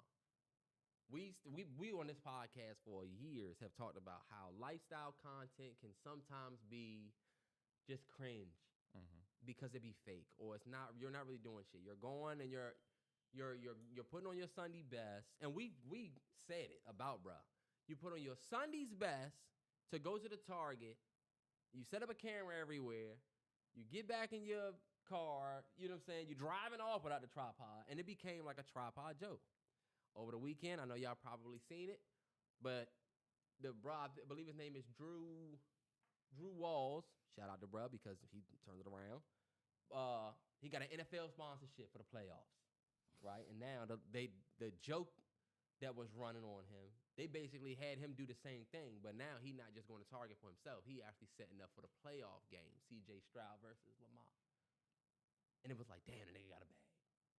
And everybody said he got a bag off the hate. And if y'all don't know, he always uses the Drake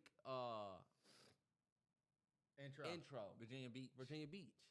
So Drake himself, Drew Wall's favorite artist, ended up mentioning Drew Walls and did his own version of it where Drake was basically doing a bunch of the shit at his crib. And so what the talk of the TL is we all hated this nigga into success. Yeah. And so, only reason why I said it to you is because obviously that content that we think is cringe, there's a level of success you can get by doing it. Terrell is telling me this, basically trying to say, see, you hated on his content and he went and got an NFL deal. See, you hated on his content and Drake did a video like his. He made it. Y'all see Terrell? He made it. He did not, and he's still very corny. And what y'all have to stop doing is y'all will act like because a nigga got a bag that what they're doing is not corny. That's like if I was hanging my nuts off the roof and dipping it in chocolate milk, right? Why such crazy? And that was going crazy on OnlyFans. But y'all say, oh, he's getting a bag. He's dipping his nuts. No. Y'all would say he's corny. And a lot of you men listening to this, y'all will really judge the sex workers and the people that do OnlyFans and stuff like that. Y'all say, that's not respectable or stuff like that. This is my thing. A bag doesn't always mean you're successful or it could just be that you caught a lick.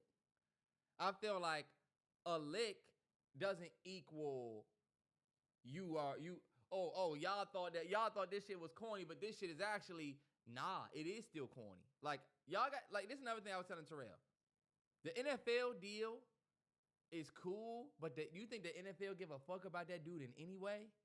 You like a popping food truck that everybody managed to stop at before they walk in here. Oh yeah, bet. Let us put some of our advertisements on your food truck stand right here. But All right, bet. But now Think about how got we a bag. pimping you. He got a bag though. What's a bag if I'm giving you, all right, bet, how much this food truck make? 200? Bet I'm gonna give you $10 to put this right here. This nigga did not sign an NFL deal sponsorship where he's about to be getting endless bags. He's catching his lick. So my thing is this. We can't look at the fact that he got a NFL sponsorship and because Drake did the same thing he did, that he winning, because Drake is also the same corny nigga that'll take a picture with a little kid in the club flaunting money, took a picture with what's his name? Finesse 2 times son or some shit. Whose son was that? That's not Finesse 2 times son? It's like an FTG. Whatever. Take a pic with that kid. He's the same nigga that'll go on the Bobby Altoff show. Same nigga that'll go and do have Sexy Red up there. Same nigga that was running out the Ice Spice quick to take a picture. Drake is he's a great musician. But when it comes to shit like this, he be trying to be like funny. Like him doing this was a funny thing. But you see, this the bad thing about niggas like Drake. Can you imagine if Jay was on this type of time? Like, it's a joke, but you're also a billionaire. And you joking with a nigga who doing this shit, and we all said it was corny, right? Now Drake does it. It does not change the fact that this is corny. Drake, you think standing in front of him, like imagine Drake said, nah, I don't think this is corny, I think it's dope. Would that change everybody's mind? No. We thought it was funny that Drake actually did it, but dog, if this nigga does another video next week, when you see it, are you gonna say, oh, you know what, this is actually dope? No, you still gonna think it's corny. When he doesn't have the NFL sponsorship on his video and he's just like, yeah, looking at Selena or he looking at 5 Heartbeats, are y'all gonna think it's dope then? We have a bad habit of seeing that a nigga got a sponsorship or he got a handout from another nigga and we say, oh, he made it. But like, what is he doing? You know what I'm saying? I think we do that in the black community a lot. We do. Niggas like Blueface that we literally laughed into a bag. We definitely Some of these TikTok joints, Bad Baddies, some of these people that we have single-handedly memed and laughed into bags. 110%. And it doesn't change the fact that what they do is like Blueface is a terrible rapper. He's terrible. And we literally let that nigga, just because he said bust down Tatiana, and then maybe I think another track. It was a nigga. Now he got a whole entertainment career. Look at, I hate to bring up Sexy Red in some of these acts that people think it's crazy or yo, that shit is wild. Terrell hates to bring up Sexy Red. Remember the period white girl? Yeah. Remember she was doing it on, we made her go viral. Because it was Why corny. are we making shit like this go viral? Because then they get successful. But what is that girl doing now? Nothing. I don't know. But I'm not gonna lie, I was kind of glad, even though I was one of the niggas that hated on a nigga. I'm not gonna lie. I'm not gonna front like I didn't hate. It was kind of dope to see that he got a bag. It was, you know what? I say get your money, bruh. Everybody's making content with the intention of being able to like live off of it these days. So like, one thing I won't say is I won't hate and say that you're not getting your money. Get your money. I do still think this shit is corny. You know what I'm saying? And like, I respect the niggas that do it and that do it in a more authentic way. I feel like, you know, bruh be rooting for the fucking commercial. The commercial be coming on. This nigga's acting like he rooting for something clapping. To me, it's just very corny because y'all used to make content and actually try to make it look like y'all was like actually living y'all lives. But now we know you just were trying to make some shit. It's performative. We know you're just making this for social media. And I think that's why people don't like it. Like, okay, you got hungry and you decided to go to McDonald's. You had to set your camera up for this, bruh? No, man. Like, it's one of those things where lifestyle content is dope. My boy Rashad, his name Rashad Little on Instagram. He does it well. Like, in my opinion. Like, I don't think that he's not doing it for... I'll tell you this. Some of these niggas, like this nigga here, you know that what you're doing is corny and cringy. Like, you was getting negative comments before your worst video. or your most viral video and you in the Target, niggas was saying, what the fuck is this on plenty videos before that. So you already know what you're doing. Like, there's a lot of people in this world that are doing content that they know is going to piss off a certain amount of people because it's corny, but they know they're going to get views. That's why when you call people out on their content, if the first thing that you say when you get called out on your content is about how many numbers you got, then we already know that that's what you all about. Like, if the first thing we say about, like, say you get criticism. Yo, I feel like y'all podcast was this. If anybody give me any criticism on my podcast, I'll really take in what they say because, you know what I'm saying? I'm not really thinking about the success of it. You know? I'm thinking about what you really listen to. When you I bet if you tell this nigga, man, these videos or whatever, why would you do this? Why do you do that? He gonna say, well, I mean, look at the numbers. Okay, bet, whatever. Because if it's that, I'm not gonna judge you or whatever because you just try and get a bag. And too many times these days, we'll confuse people for actually wanting to be an artist when really they just trying to get a bag. That's it. Not yet. The lifestyle content is still tough to watch because now I'm seeing more niggas do it. That's why I feel like, but you know what? Let me ask you this. This is kind of like turning the conversation to a different page. It seemed like the corny shit route is more successful for people than sometimes the being authentic route. You know? If you look at what happened with bruh, I feel you. It worked. Like, if his goal was I'm about to set this camera up and make lifestyle content and eventually I'll get sponsorship deals. I'll be able to live my life without going to a 9 to 5. I can just do all of this on my own and live off these sponsorship deals. If I get a $10,000 bag from the NFL, a $5,000 bag from Target, or this from that, dope. He's not cursing in the videos. It's just music playing. He's just shopping, setting shit up. So he's marketable to pretty much every demographic. It wasn't, oh my God, this is great. Let's blow this guy up on some Kabi LeMay shit. You remember Kabi LeMay, the dude that used to do this? The African guy? Never really says, he doesn't talk. He never says anything. Yeah, that dude. He would do that. Yeah. He's a millionaire. He's a millionaire now. But everybody loved his videos to the point where he blew up. This is different. This nigga's videos blew up because his engagement isn't like, oh my God, we love what you're doing. His engagement blew up because everybody was talking about how corny it was. But engagement ended up being engagement.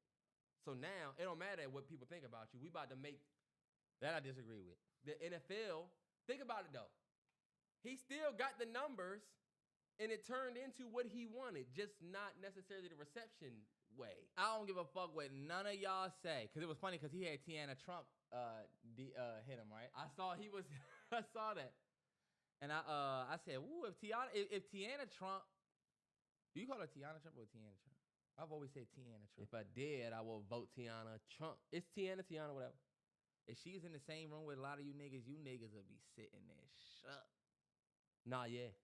A lot of you nasty, I feel like, sick hold on, niggas wait, will be standing there looking at her. This goes back to what I said about Jasmine Cashmere. If you see Tiana Trump, I know who you are. That's a celebrity. It's nice to meet you. That's a celebrity. This okay with being like, oh shit. I'm not mad at him at all for his response. But y'all got mad at me for my Jasmine Cashmere take. Terrell, this has nothing to do with your Jasmine Cashmere take. I was just bringing up the fact that this bruh is getting, like you said, he get everything he want. Then he got an NFL deal, and Tiana Trump. I think that this home portion is done.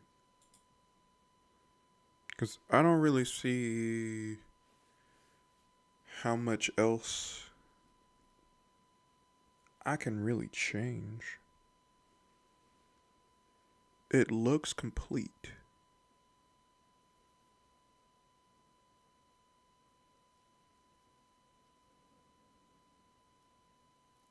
This, if it worked, the only thing is, if I were to expound on this would push the page down into showing a more descriptive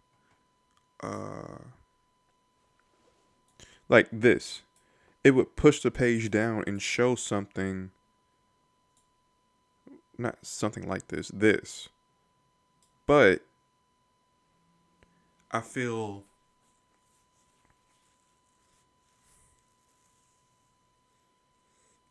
as though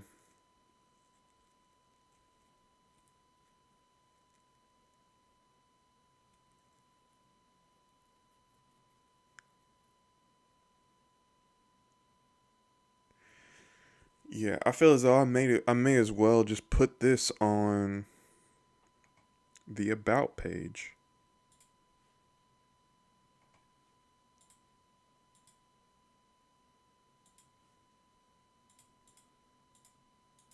Ah, man. But wait. Because this isn't signifying where I am.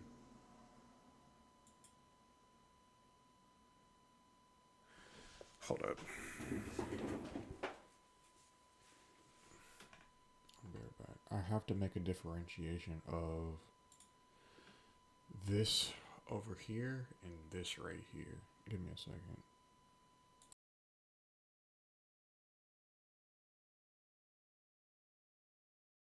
Telling them to come whatever, come move some shit around or some shit. Like, yo, he could definitely feel like he made it, but I feel like end of the day, Is it hate for you to say he didn't make it? I'm not saying he Because didn't if you make look it. at it, it looks like he's on his way to making it. Y'all keep just that's not the because way- you looking at money. Terrell, you just looking at the gold that he getting. Imagine if everything that you talking about was just gold blocks. It was corny shit you did to get it. Would you say You wouldn't be saying that me dipping my nuts in strawberry milk on a roof. You wouldn't say he's getting his bag, he's getting engagements. Everybody's Would you saying that say- he's nuts and crazy for it because y'all don't keep that same energy with women. And now I'm turning into that combo. Oh, okay. Let me ask you this. Don't even make it women. Would you say Charleston White made it? No. How not? He literally is everywhere. He's controversial. He sometimes says the wildest shit ever, but he made it. I don't think He makes some good points. You know what I'm saying? But look, he get interviews everywhere because they know he's going to say some big wild shit. His recession, people sometimes love him. People hate him. You know what I'm saying? Yeah. He like made it. Blueface, corny as fuck, can't rap, not good, made it. I would feel like, bruh. I think you can say, think about it. You brought the nigga up that did this, the dude, Kabi LeMay. yeah, who does the whatever thing.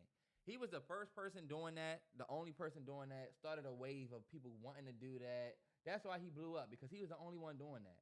This dude that does the lifestyle content that blew up, you wasn't the first person doing this. It's people who do this lifestyle content much better than you. That their content we really enjoy. Your content went viral because you did this shit in the most corniest way. You know what I'm saying? You made this shit look bad. You made the content creators who actually do this look bad because think about, like I said, like my boy Rashad, who really does the lifestyle content. This nigga out here, he putting his jacket on, getting dressed. You're doing the bare minimum. I watch my boy do it, and he going out his way for this shit. You know what I mean?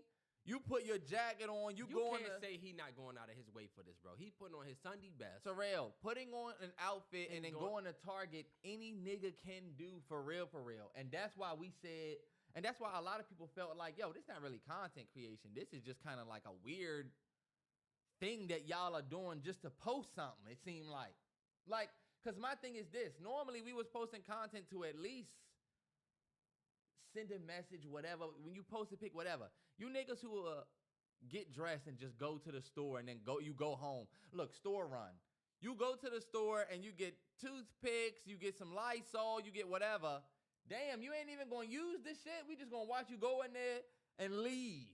What Bro. about there's people that? What about the people that clean? It's always lifestyle content where it's Sunday reset, where they taking out the trash, they cleaning up, they spraying shit down and wiping shit And you off. see, look, that's my thing. That's content that's been out there. Bruh going viral for his. I would respect it more if he was like one of the, like his content was like the content everybody was making, but like on the next level shit.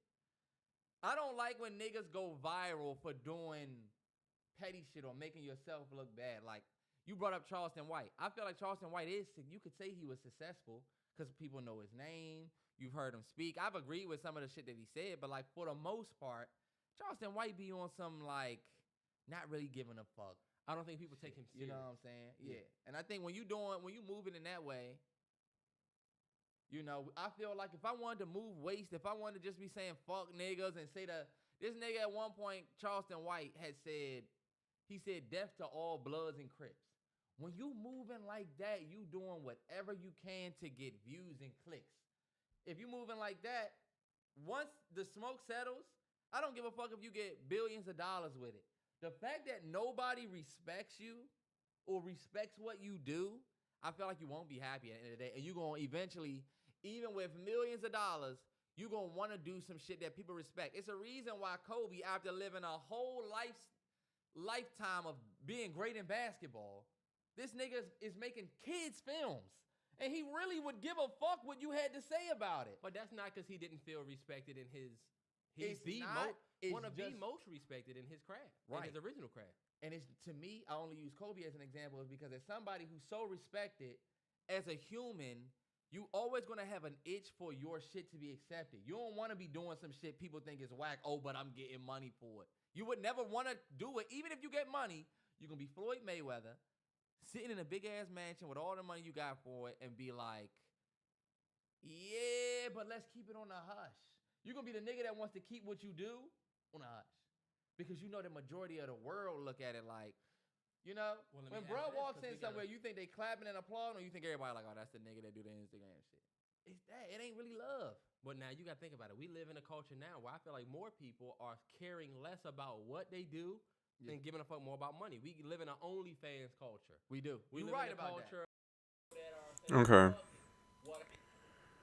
I'm not sure why this isn't working.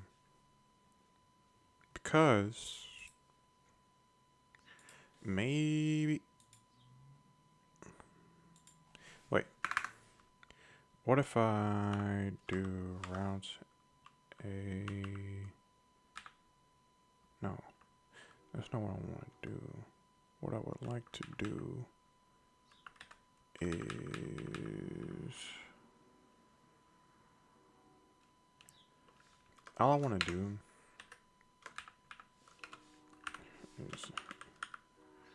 is this, that, and hopefully that works. And it doesn't.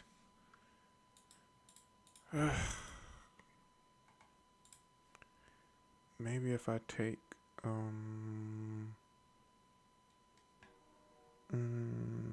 this off.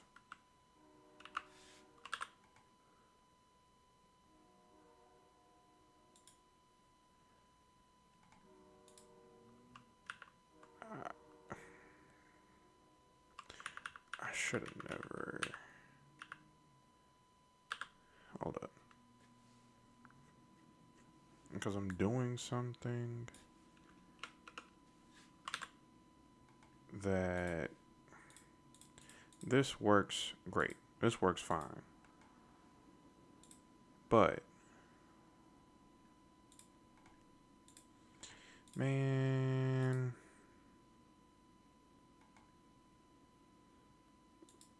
maybe I need to put an ID tag on this because there's no reason why. Or a class. I may put a class on here. My bad, a class. Class name.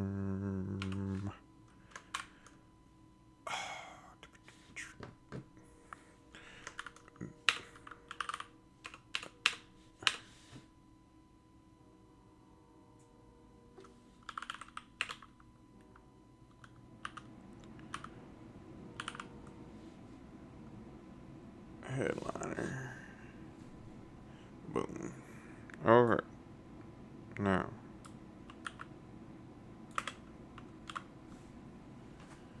Oh man.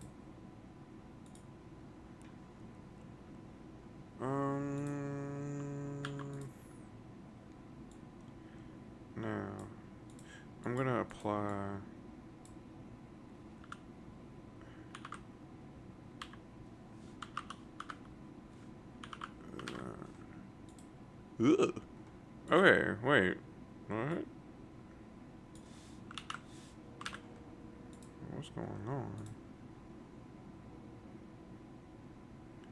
Font weight 100.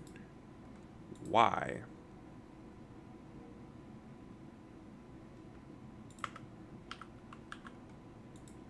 Huh?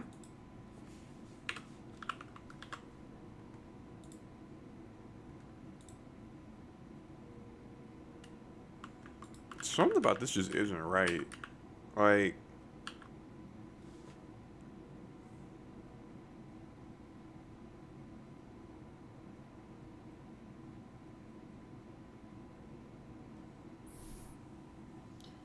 oh man, okay.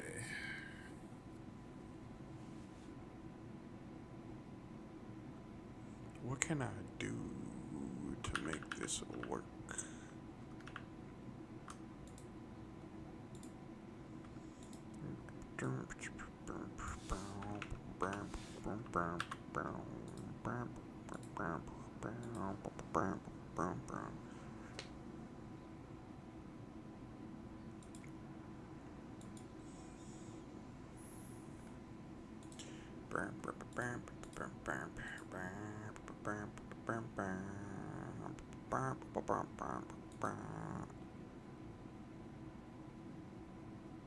Wait, could I take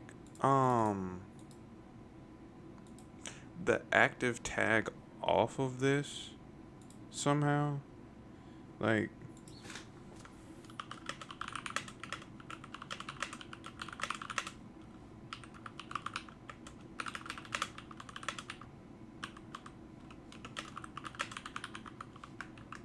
because that's what's putting the border around it. Because it's at home, like the URL home, or at least like the home URL, it's putting that border around it.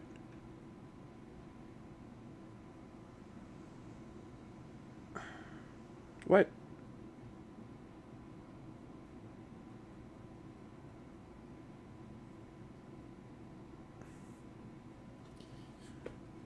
This seems a lot more complicated than what it should be. I'm not using headliner though. What I will be doing is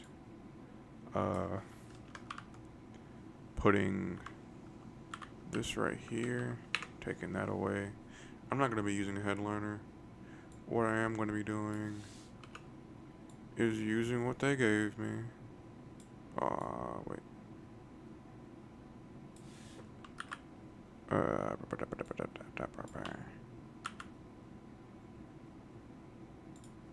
Set it to false. And whoops, I need to put some brackets around this function.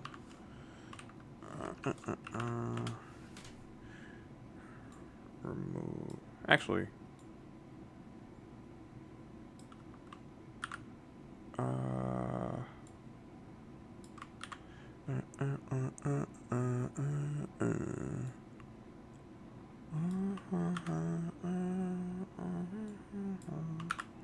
there we go.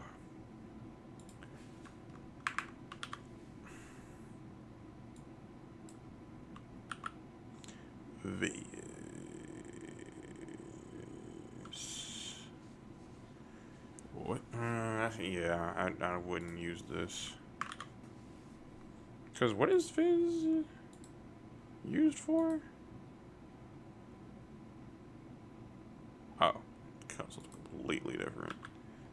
My bad. And this still isn't working. Man. Like, honestly. Wait.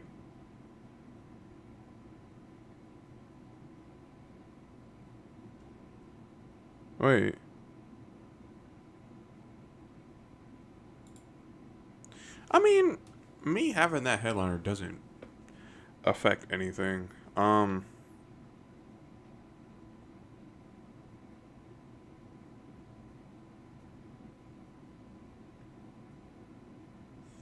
Oh, wait.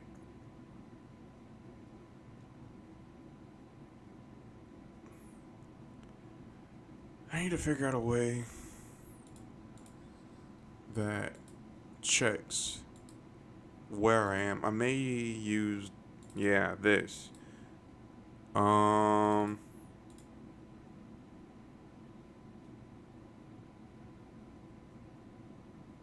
it's not. It's not this. It's.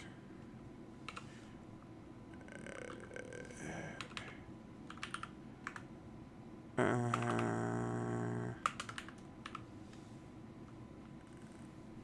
let's take this off. Wait.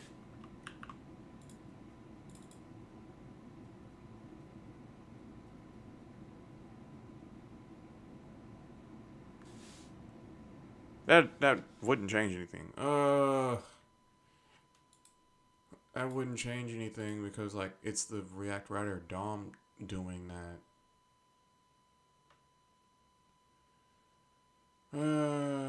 This is stressful. At least I'm done with like the home stuff, but like this is just stressful.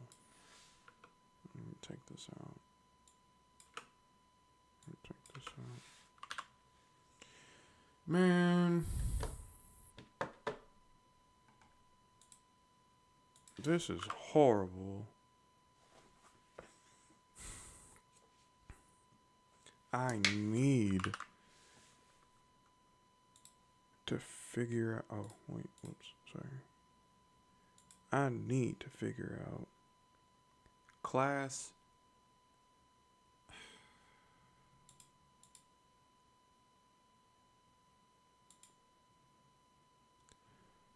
Because, okay, if I scroll over here, boom, it takes it away.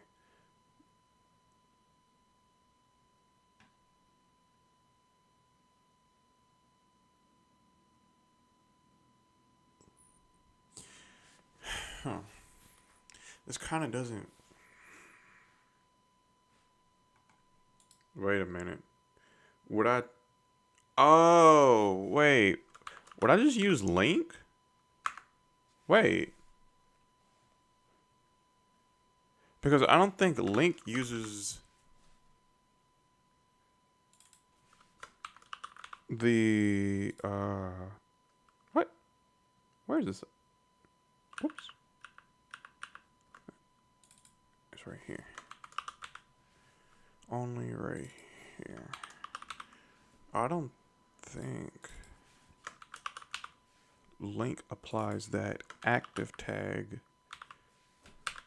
on what? It's there.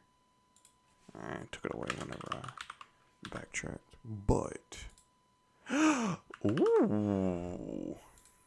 Awesome. Awesome, awesome, awesome. Alright.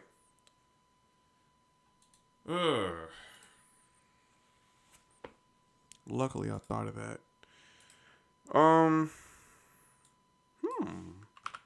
Ah.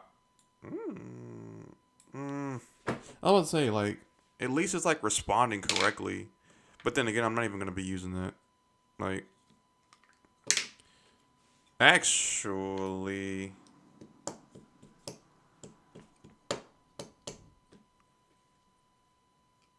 oh, wait. Why is it not using a flex?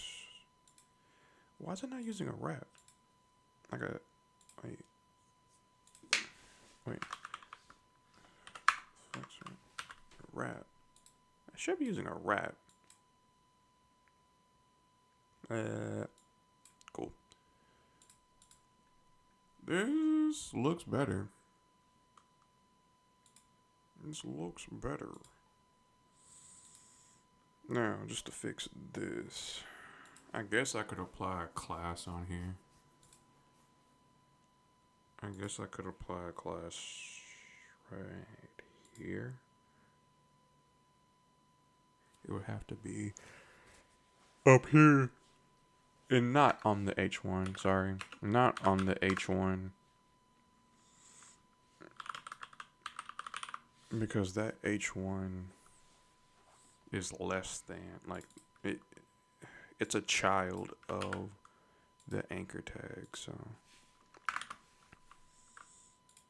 Mm, mm, mm, mm.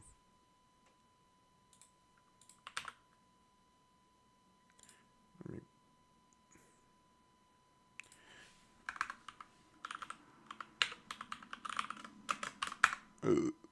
Come on. Font size 1em.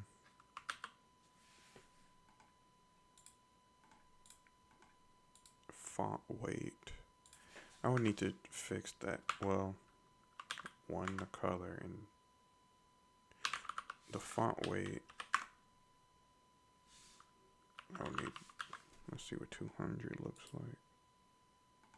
Let's see what 100 looks like, because that looks a little bit too thick. It's not applying it. It's not applying it. Sucks. Text decoration. None. Let's put. I think I just put some margin left. I don't need to do both sides. Just put some margin left of 1em and 2em. Actually, how far away is this? Wait.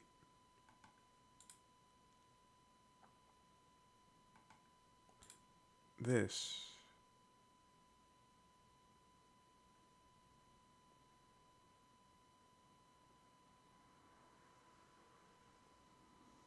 Is it space? Let's put space between. Let's put space between. And then have these line up. Because let's take this padding off. I do like that padding though.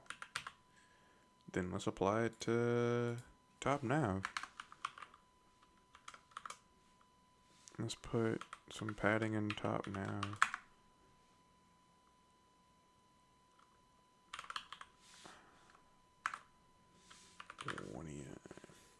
One arm. One arm. Okay. That's a lot of space though.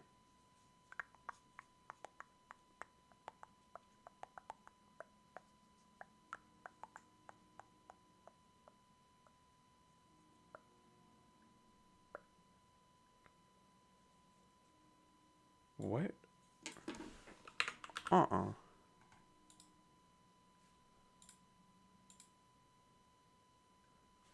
What in here is you like making all that space? It's a margin thing? Can't be.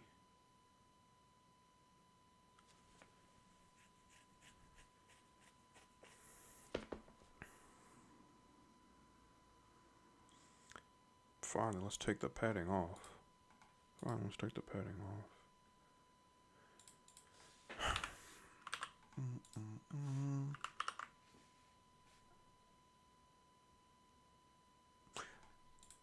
Oh, let's do this.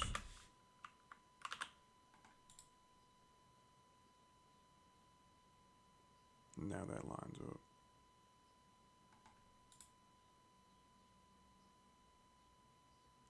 I don't know if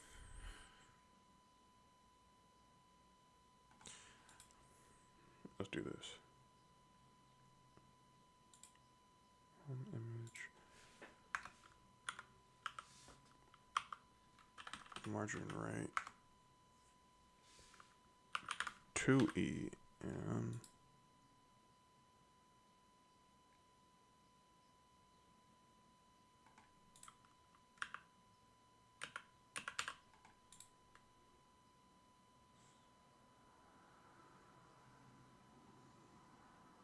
I don't know if that fixes it. Wait.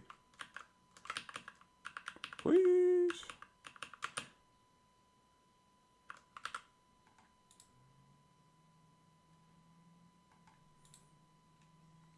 Let's put 4 a.m. on it. But let's come down here. Put home image. Right. 0 a.m. Sorry.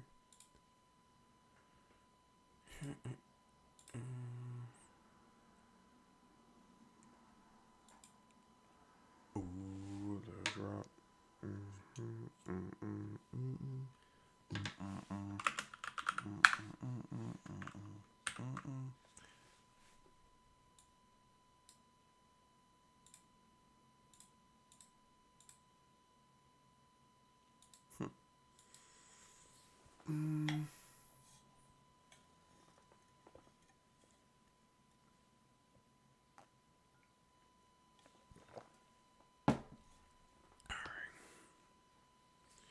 Stay hydrated whenever you're coding.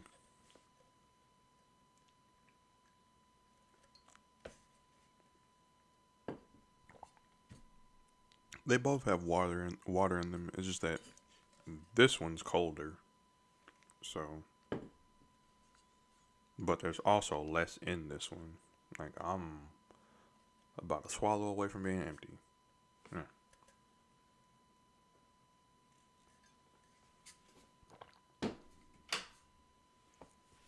I'm out.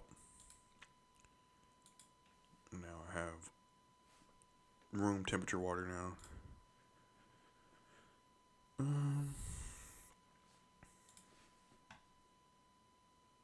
But this isn't.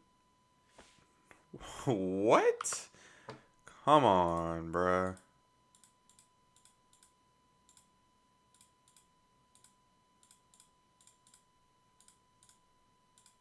What about that broke that? Like, that's ridiculous.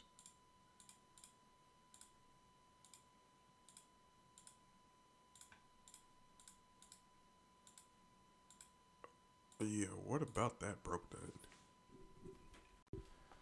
Oh, okay. Think. Should I make this all uppercase? Let's see what it looks like.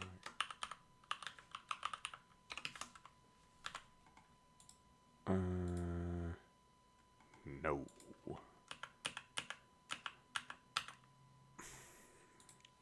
Something about this still doesn't look right.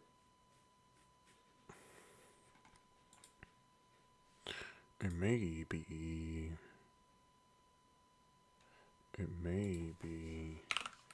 this. Oh. What? But I still need to get that font weight down. Like it's not. Wait. It may also be one of these things. Headliner.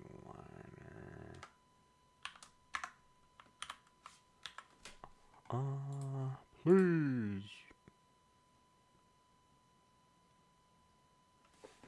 Like, come on. It shouldn't be bold like this.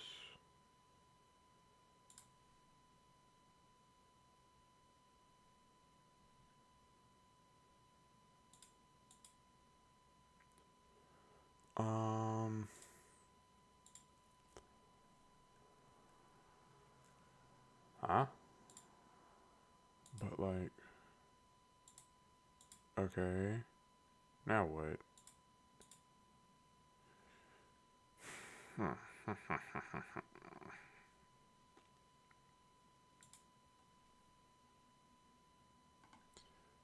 Something about this is off.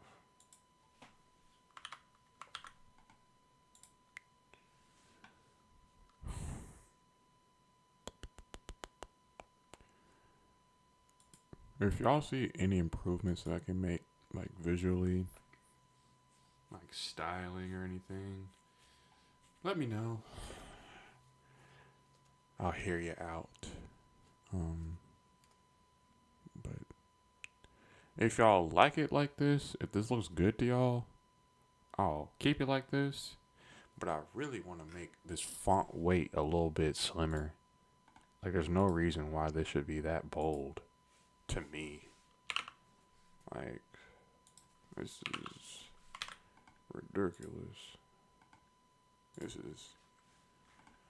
mm.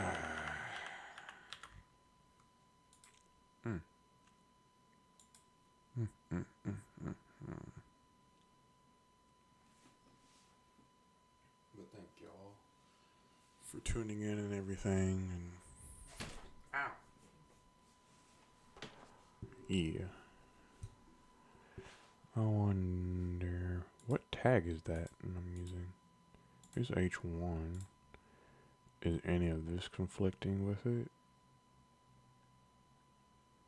No. Please. Okay.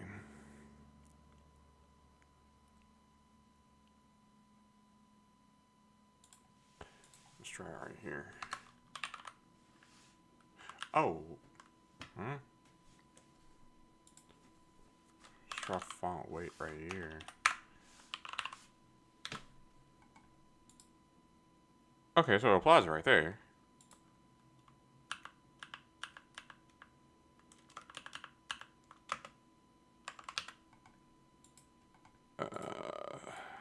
That's just aggravating.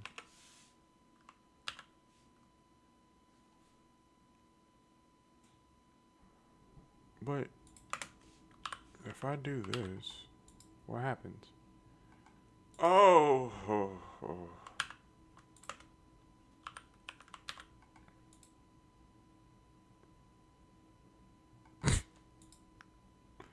Fine.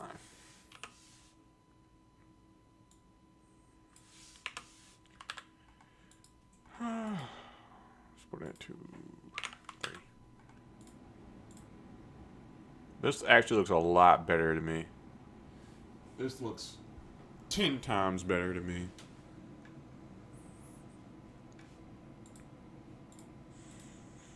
Okay.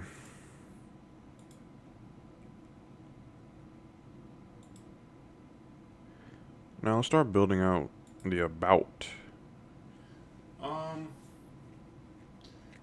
With the about, it really is just text. I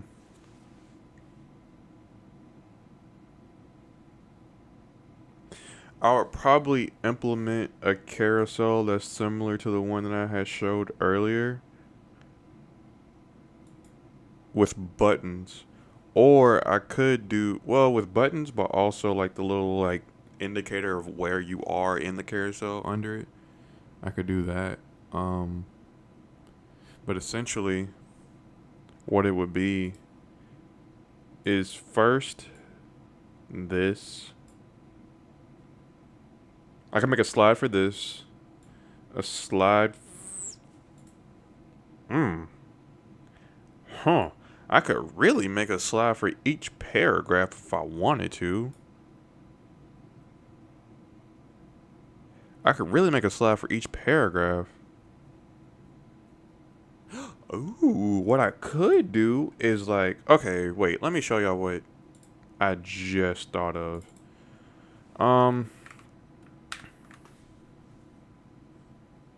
What I could do is something like,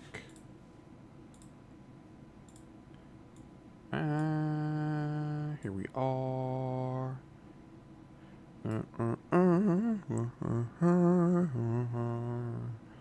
A superstar, have no fear. The camera's here.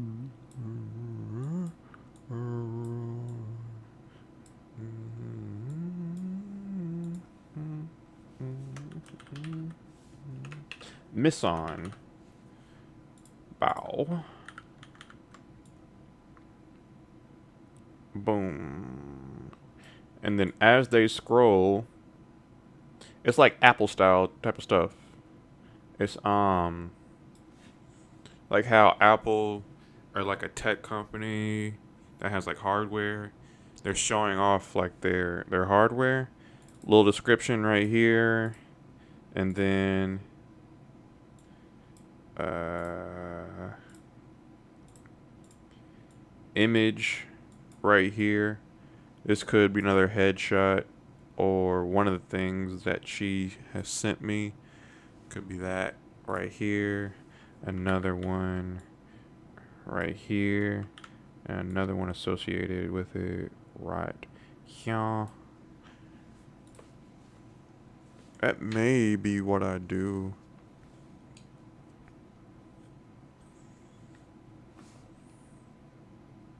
That's an option.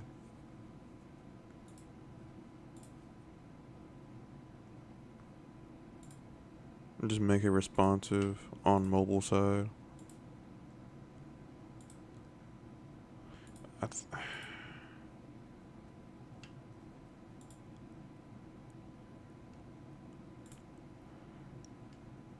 Hold up. Mm,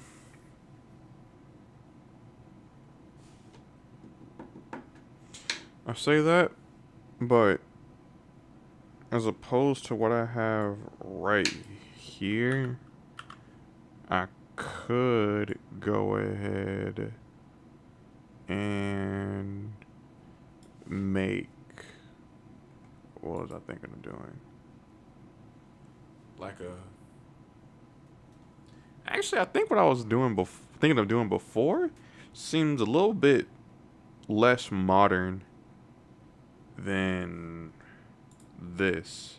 Because even if I do this, I can still implement a carousel in each one of these sections.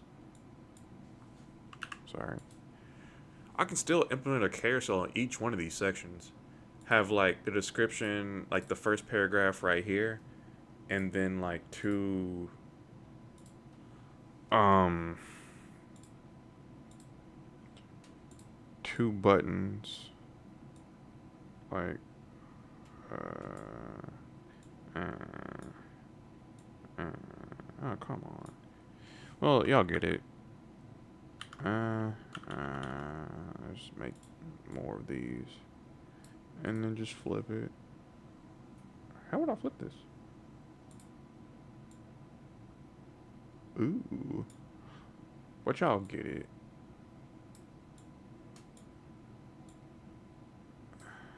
Have that. Have that. Mm.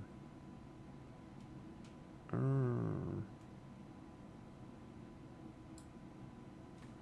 Mm.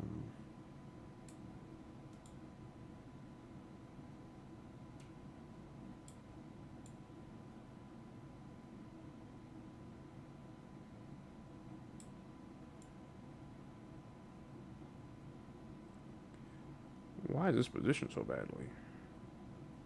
I mean, come on.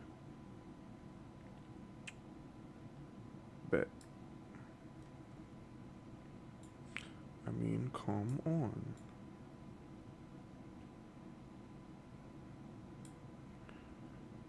Okay.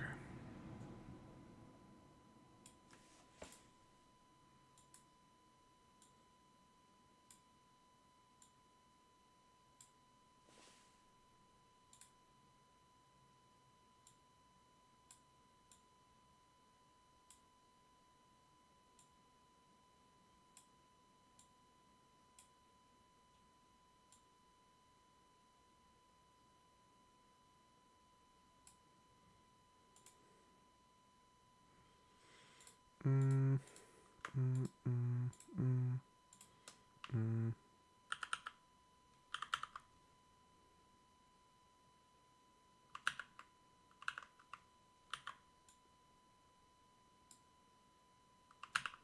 Hold up.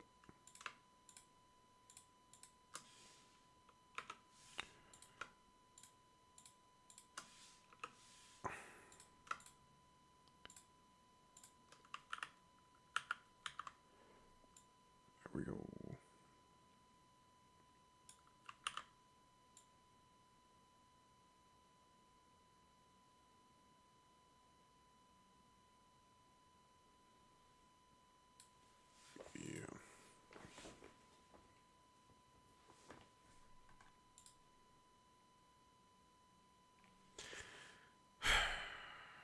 That may be what I do. Um.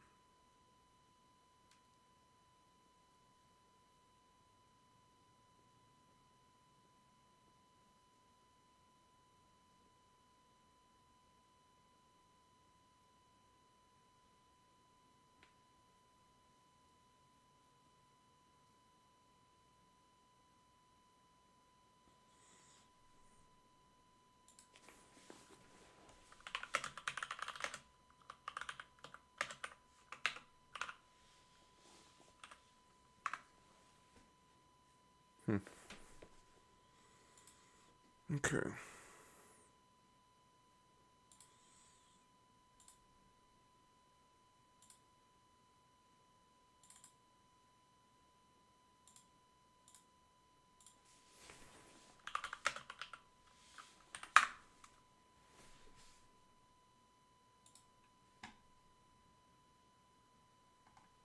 Hold up. Hold up. My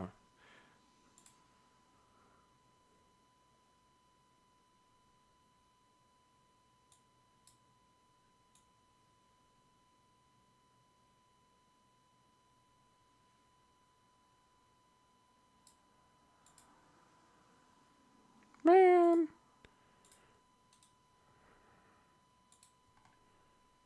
Hold up.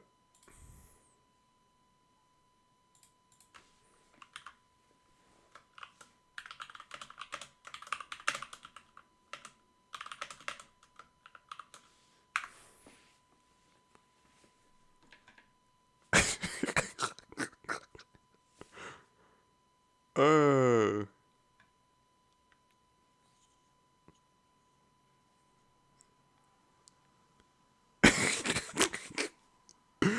Okay, I just made a joke in one of my group chats, and the joke. Well, one of my friends started joking first, but then I kind of added on to it because half the group chat is Cowboys fans, the other half are Texans fans, because half the group chat's in Houston and half the group chat isn't. And there's a meme going around saying that CJ Stroud looks like the baby off of Ice Age. Uh, but to me, I don't know why. I don't know why. But I can't get the image of CJ Stroud and Little Tay. They look like twins to me. Like that like I don't know. I don't know. I think Lil Tay is the better comparison, and it's funnier because it's Lil Tay. But yeah. Um.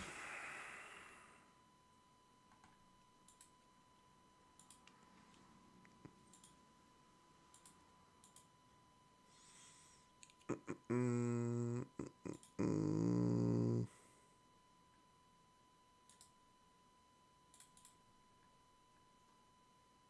let me think about this.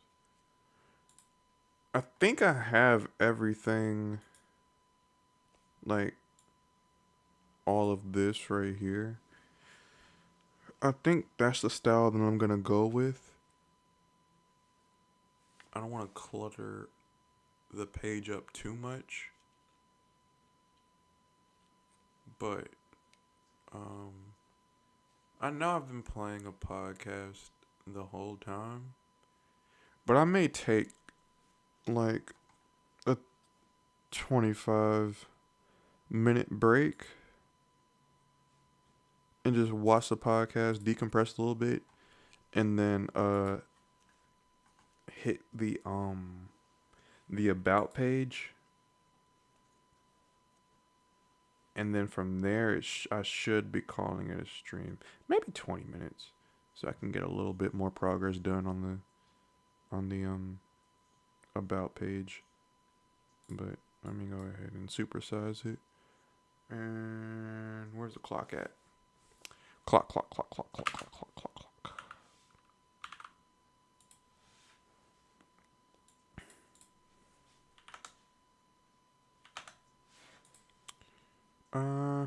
Yeah. I'm gonna I'm gonna go ahead and mute up, decompress.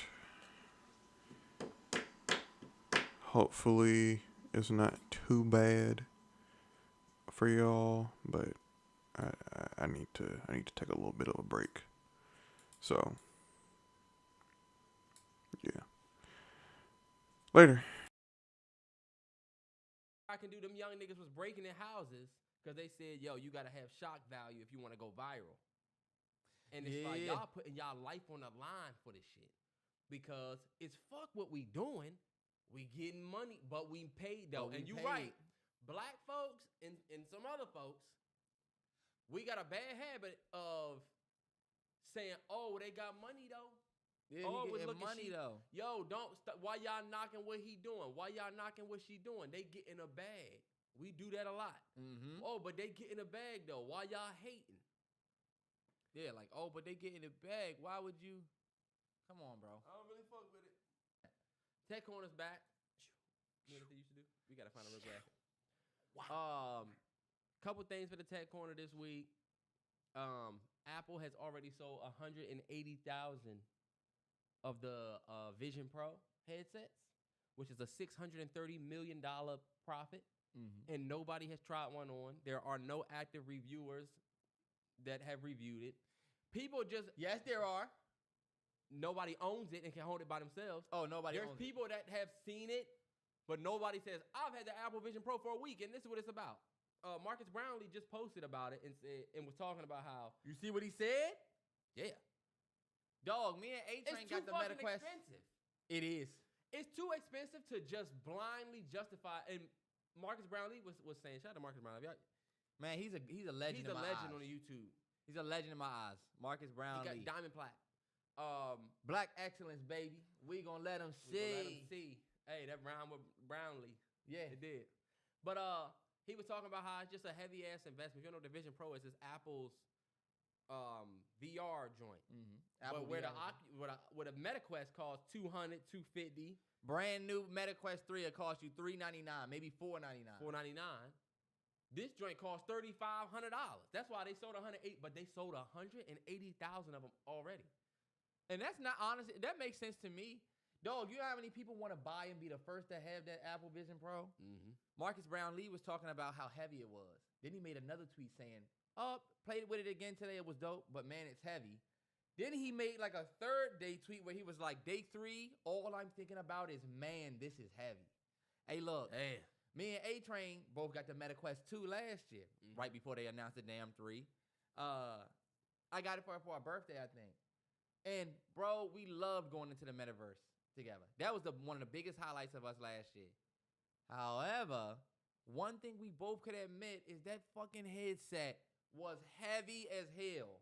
And the newest MetaQuest 3, a big part of their next model of that is they wanted it to be super light and super lighter. Because it strained your neck and stuff, right? Like your neck. Bro, you can just feel it. I want you to imagine putting your phone in something that could hold your phone right here so that you can have your phone like this. But after a while, you're balancing your phone on your face. It's heavy as fuck. So you got to, when you take it off, you're like, whoo. Apple, the way that theirs is built, I remember me and A-Train was like, oh, this joint about to be lightweight. Oh, that joint look like it's lightweight. But when I see Marcus Brownlee and then I start seeing people really with it, I'm like, yo, that joint bulky as I don't know what. No matter what you can do on these VR headsets, I feel like the weight of it is going to impact how long you going to do anything. And the weight of it makes it a physical thing. And it being a physical thing, you're going to have to get prepared to use it. One reason why I don't use my MetaQuest 2 as much as I did when I first got it is because starting it up and entering into that world, physically, I'd be like, I don't feel like putting it on. I don't feel like, you know. I think the future of VR, and I'm going to let you get to the next Tech Corner thing because we got a lot of Tech Corner. The next VR, I think the future of VR is beyond where we are now, where we putting shit on our face and it's this big experience, this big device that we putting up here. Yeah. Never forget, we had big suitcase type phones, big ass chunk phones people used to call on, and now we're using phones that are thinner than textbooks.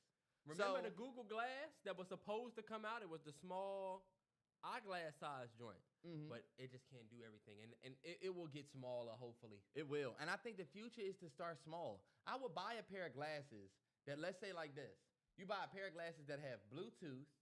It has the weather, time, and it's Bluetooth, so you could literally, it'll read your messages up here. You put them on, you can see the time, the weather, and then if you get a message, it'll go across. Yeah. Start small. I would buy that. I would buy that. And that's how we I started. don't need to play a whole augmented reality game. I just really want this, and that's what Apple's trying to do. They haven't talked about the games you could really play on the VR yet. On the Apple Vision Pro. Just task. Yeah, that's true. Do you remember when Fitbits first came out and it was like, you can get a text message, it won't read it, but it'll let you know. This was before Apple Watch. Yeah, before Apple Watch. Me and Terrence worked at Best Buy, so we were able to see the coming of it. I remember when the Wii U was on display. And then they announced the Switch. Then we got the Switch. I remember when they announced the Apple Watch. It was the first one that came out. And that's all it was. I remember when the first Apple Watches came out, seeing them bitches Shout out to my boy Don Sale. He bought the stainless steel joint for $1,000. Nah, yeah, see, he's nuts. He bought the same. You remember? Yes. He used to walk around with that band. He'll tell you, it's funny, he'll talk to you about that purchase. Yeah, you was flexing like shit, Don Sale. If you listen to this, we knew back then this nigga's flex. I used to be envy. I used to hate that nigga. Terrell, he did. Don Sale, but you know that's funny because we was in. It was like a competition. It was a competition. I didn't real hate. Yeah, it's almost like he's the starting quarterback. I'm the backup. Yeah. But it just goes to show the evolution of things. He was such a legend at a young age. I'm telling you. Look, you was an older nigga jealous of the nigga. He was young. He was like 18. I was 19. He was 16 and working in the specialty spot. I was like, I can get that spot. Fuck this nigga. That's literally all black men's black men in a nutshell. Who's the leader? Him. Oh, he's black. I can get that spot. Fuck this nigga. But you know what? I can do it. That's the reason trauma why that we come fucked from. up. Yeah. But going forward with the tech corner, Amazon recently purchased iRobot for $1.7 billion in August of last year, and the European Commission is trying to block it because let me tell you something. They said if Amazon get a hold of Roomba, they're going to take over the entire small appliances market as a whole because Amazon got plans. You know how you have a think about what Roombas do, y'all. Roombas vacuum your floor for you. And you don't need anything. Imagine if I could say, hey, Alexa, in my Roomba go. And my Roomba go. But now that Amazon is taking over such a priority in and they said that Roomba is number one. I used to work appliances. Yeah. The number one robot vacuum company that's been doing robot vacuums longer than everybody is Roomba. And guess what the world is moving outside of and away from? These joints. They ain't doing the push vacuums no more. Dyson discontinued all of their big belly vacuums.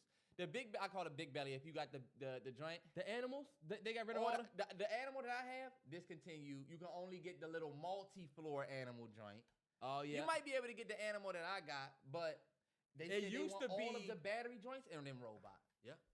Look, because Dyson don't have a robot. Or at least, yes, they do. Robot got a patent on their specific technology that they use.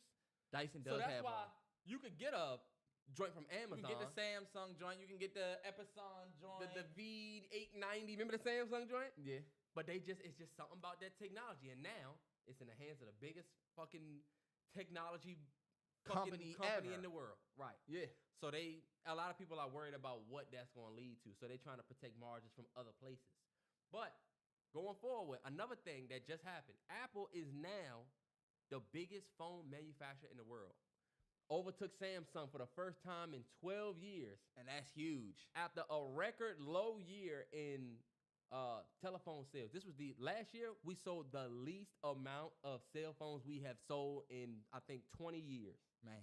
Because of the pandemic. In the pandemic, they said a lot of people upgraded their phones or something. It had something to do with the pandemic. Across the pandemic, we had so many upgrades that with these new phones, don't nobody really need it. And they said Samsung is struggling with other Android options being more feasible, like Google Pixel, like people don't really get it, but Huawei.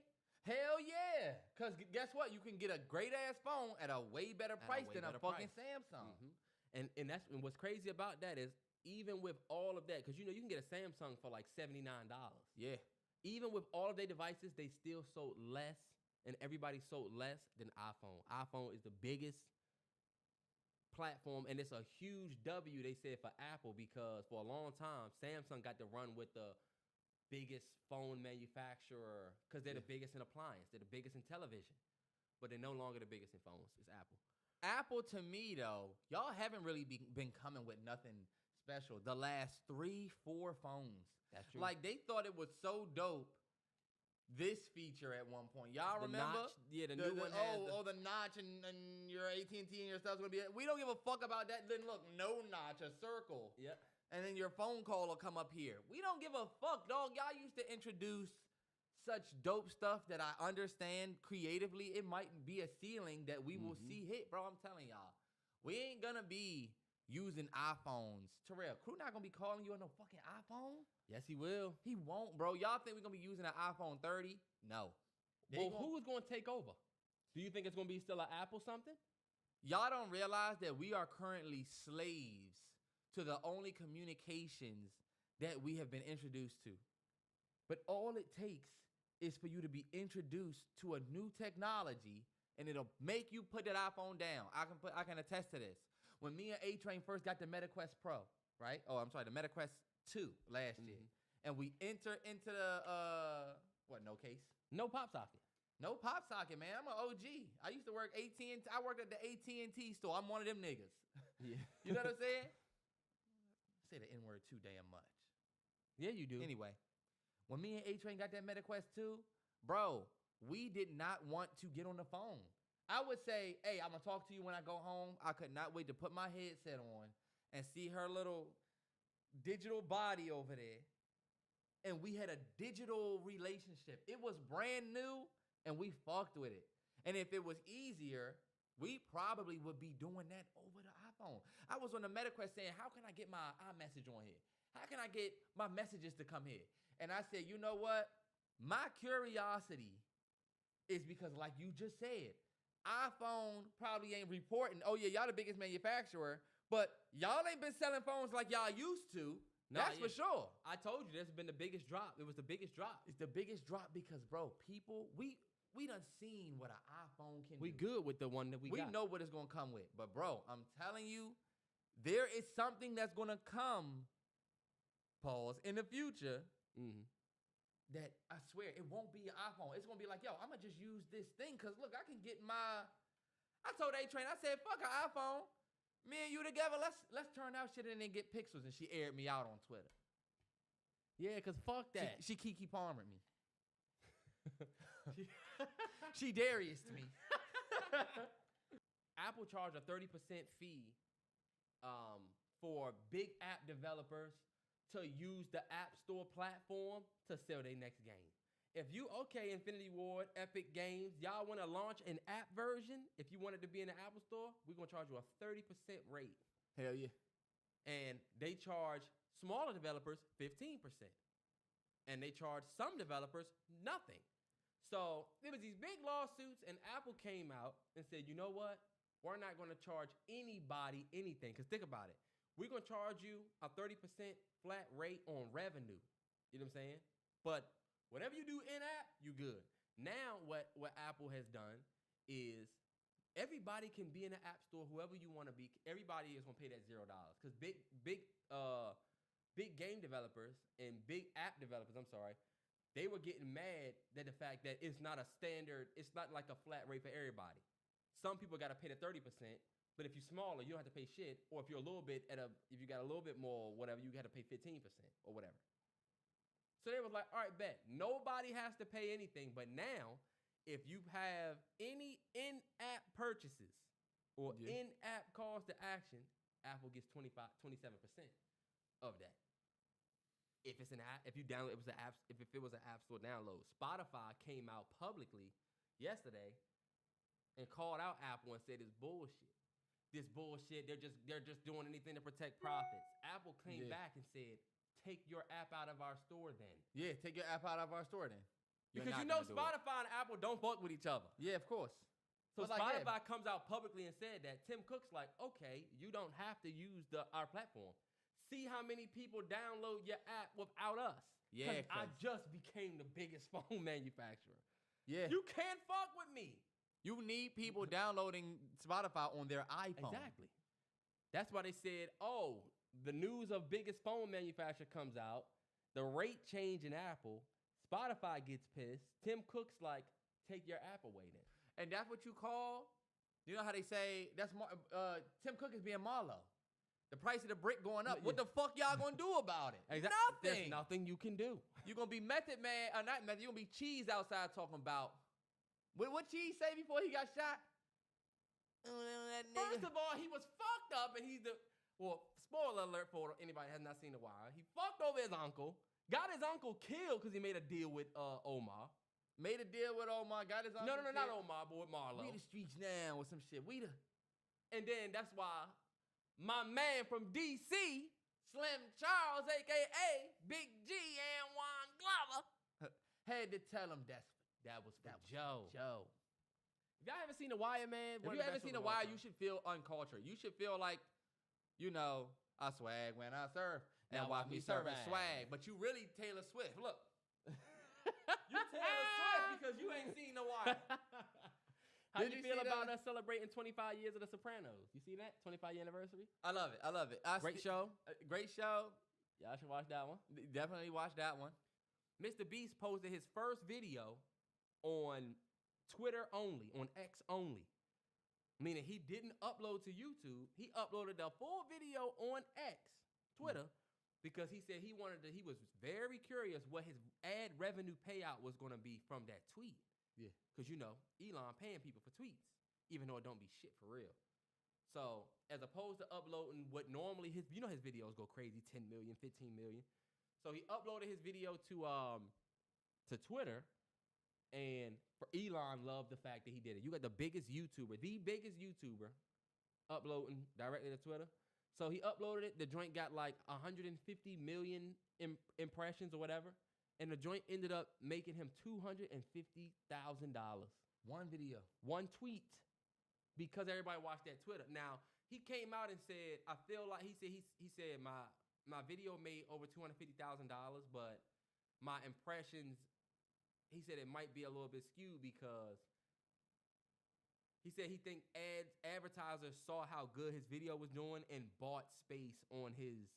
Oh, okay, yeah. So his won't look the same. John Denton, shout out to JD, was talking about how he had a tweet with, he got 22 million impressions on the Weeknd joint. When he made The Weeknd, think about it. Mr. Beast got 150 million impressions and he made $250,000. Yeah. JD had 22 million impressions and he said he made $52 on that tweet. Yeah. So it's just ridiculous. something else that's in there. But the only reason why I brought that up is because if I'm YouTube, that would scare me. That would scare me too. That's my biggest guy. Me and Terrell do Patreon every you know what I'm saying? Year. Every Yearly. year. Mhm. And it's like, damn, I wonder what that would be like if the Realest 9, y'all imagine Realest 9 not being on Patreon and being on your Twitter. Every video we upload goes to Twitter. Every video we upload is on Twitter, but you just got to subscribe to that page, that Twitter page. You know what I'm saying? Oh, on the protected. Yeah, like let's say we started a Mallory Bros Twitter page where we could give hot takes. We could, one thing I fuck with is Complex Ambition. Shout out to Sound. I fuck with what he does. Where bruh be informing me. I'm like, oh, okay, bet. What happened? He like the news. Yeah. But I'm saying, what if we had a Mallory Bros page that did that, but also it was the place where we uploaded all our content on Twitter? That's a good option. And that's not a bad idea. If you Mr. Beast, I would upload $250,000 a video. Yeah, I'm going up on Twitter. I may do that. That's because scary guess for what? like YouTube. YouTube, we already know that y'all advertisers are like, we ain't gonna be able to get in there. We don't know what the fuck y'all got going on. Exactly. I'd rather fool with Twitter advertisers and see, because like he said, if people saw and jumped on, or it's all about impressions and stuff like that. And think about it. If you Twitter Blue, you got a specific support team. You got people you can talk to. Yeah. YouTube, if you have an issue, Team YouTube on Twitter, you can send them a message. You can't call nobody at Google. You can try to do the chat. It is hell It is. And you know what I was thinking about this whole thing? Bruh was getting money off of impressions. Bruh's getting money off people clicking it, posting it, seeing it, sharing it, making a comment. On YouTube, you get paid off of a view and watch time. That's it. Yep. You ain't gonna get paid for them leaving comments. Yep. You ain't gonna get paid for real for them sharing it. Yep. You can get paid off of views and watch time. Otherwise, they're getting all the money. Exactly. And you're only getting a penny of that. You see how much money he made from the advertisers that bought placement? It is skewed because you see JD.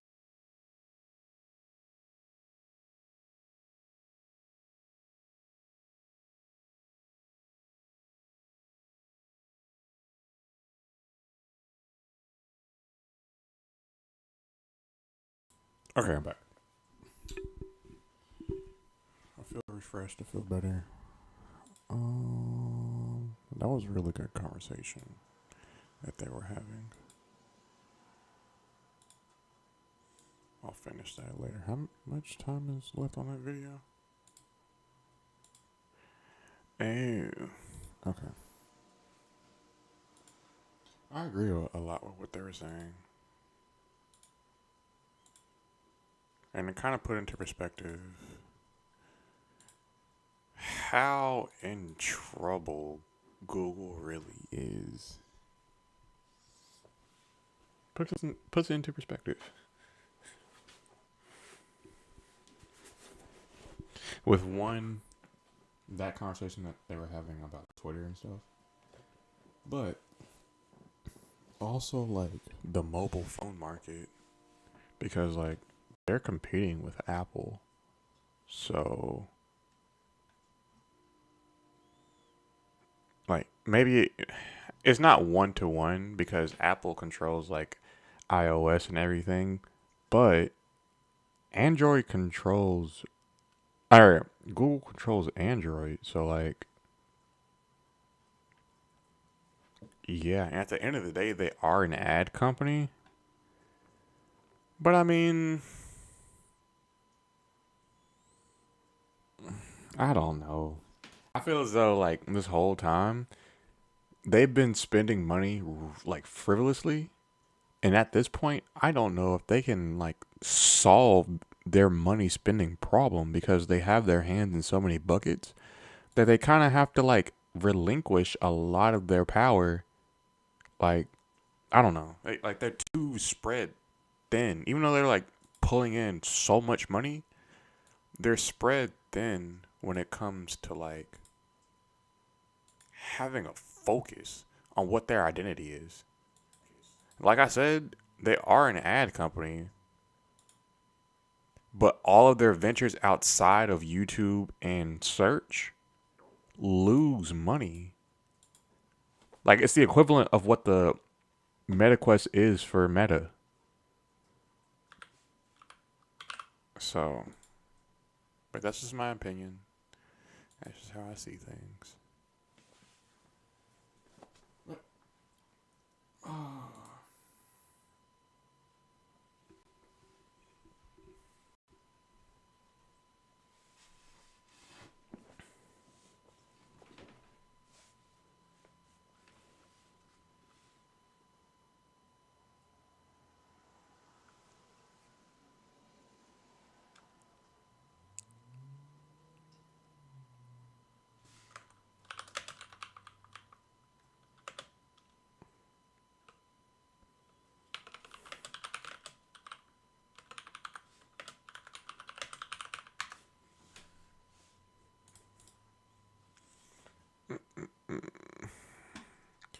So, based off of what I had here,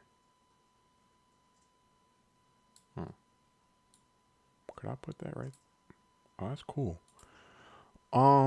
Based off of what I had right here in the Freeform app, I'm gonna try this out first.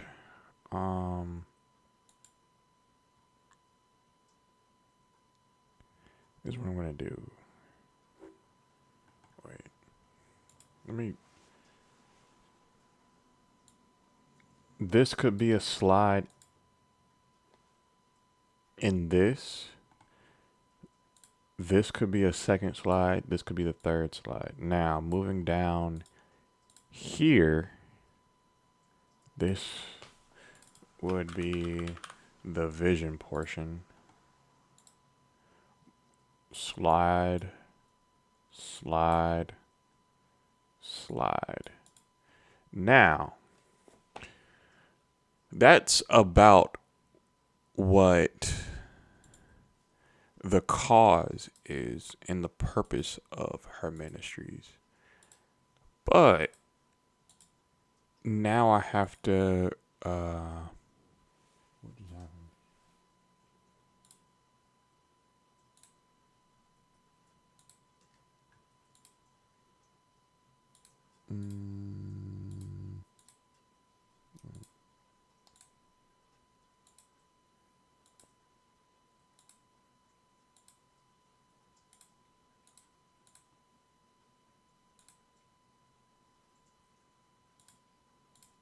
Okay.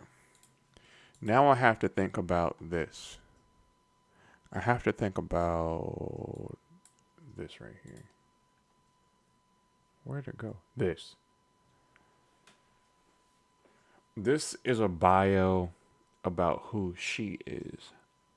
Now, in that,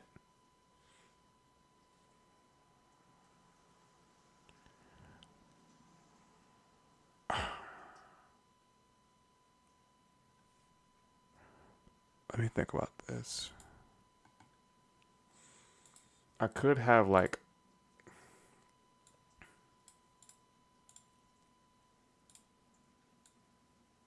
hold up.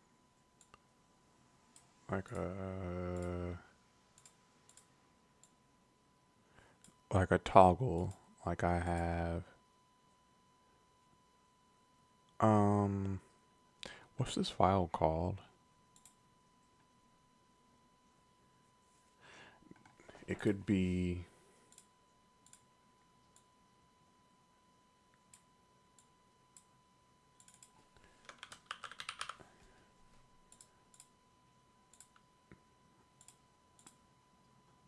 one mission, but also it could be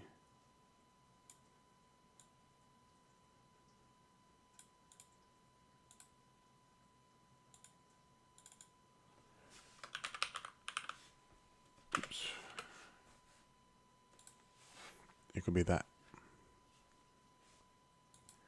And depending on if they have this active or this active, this is similar to what I have in OptiNote, but depending on if they have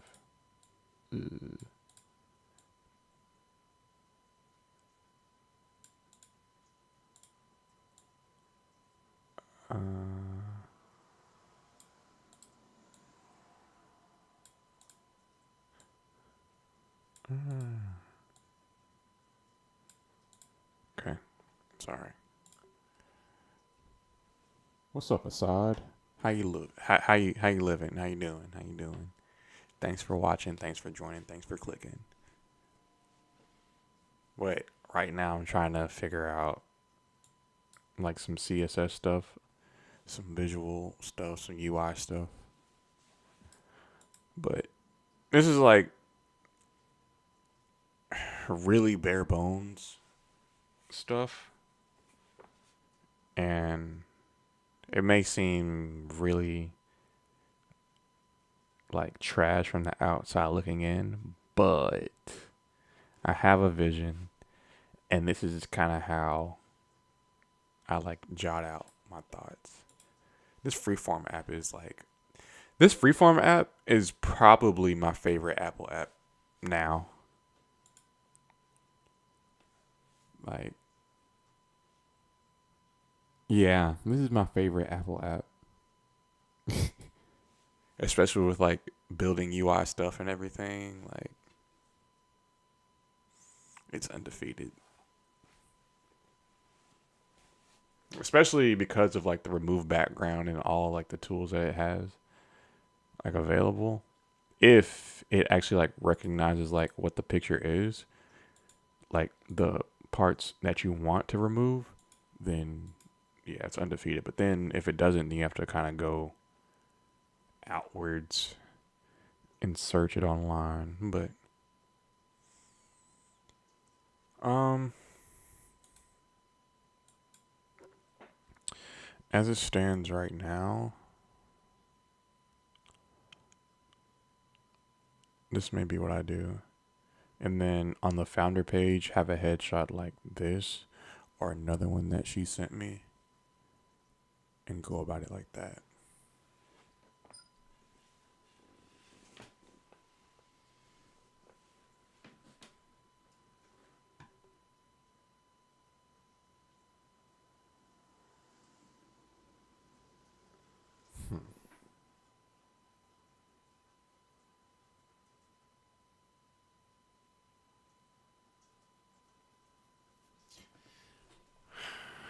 I don't want to jam in. Yeah, I'm kind of rethinking it. I don't want to jam in developing this because I do have an interview in about 20 minutes, supposed to. So I may like just hop off. I have the vision of what I want to do. So the next time that I stream tomorrow, I'll just dive right into this.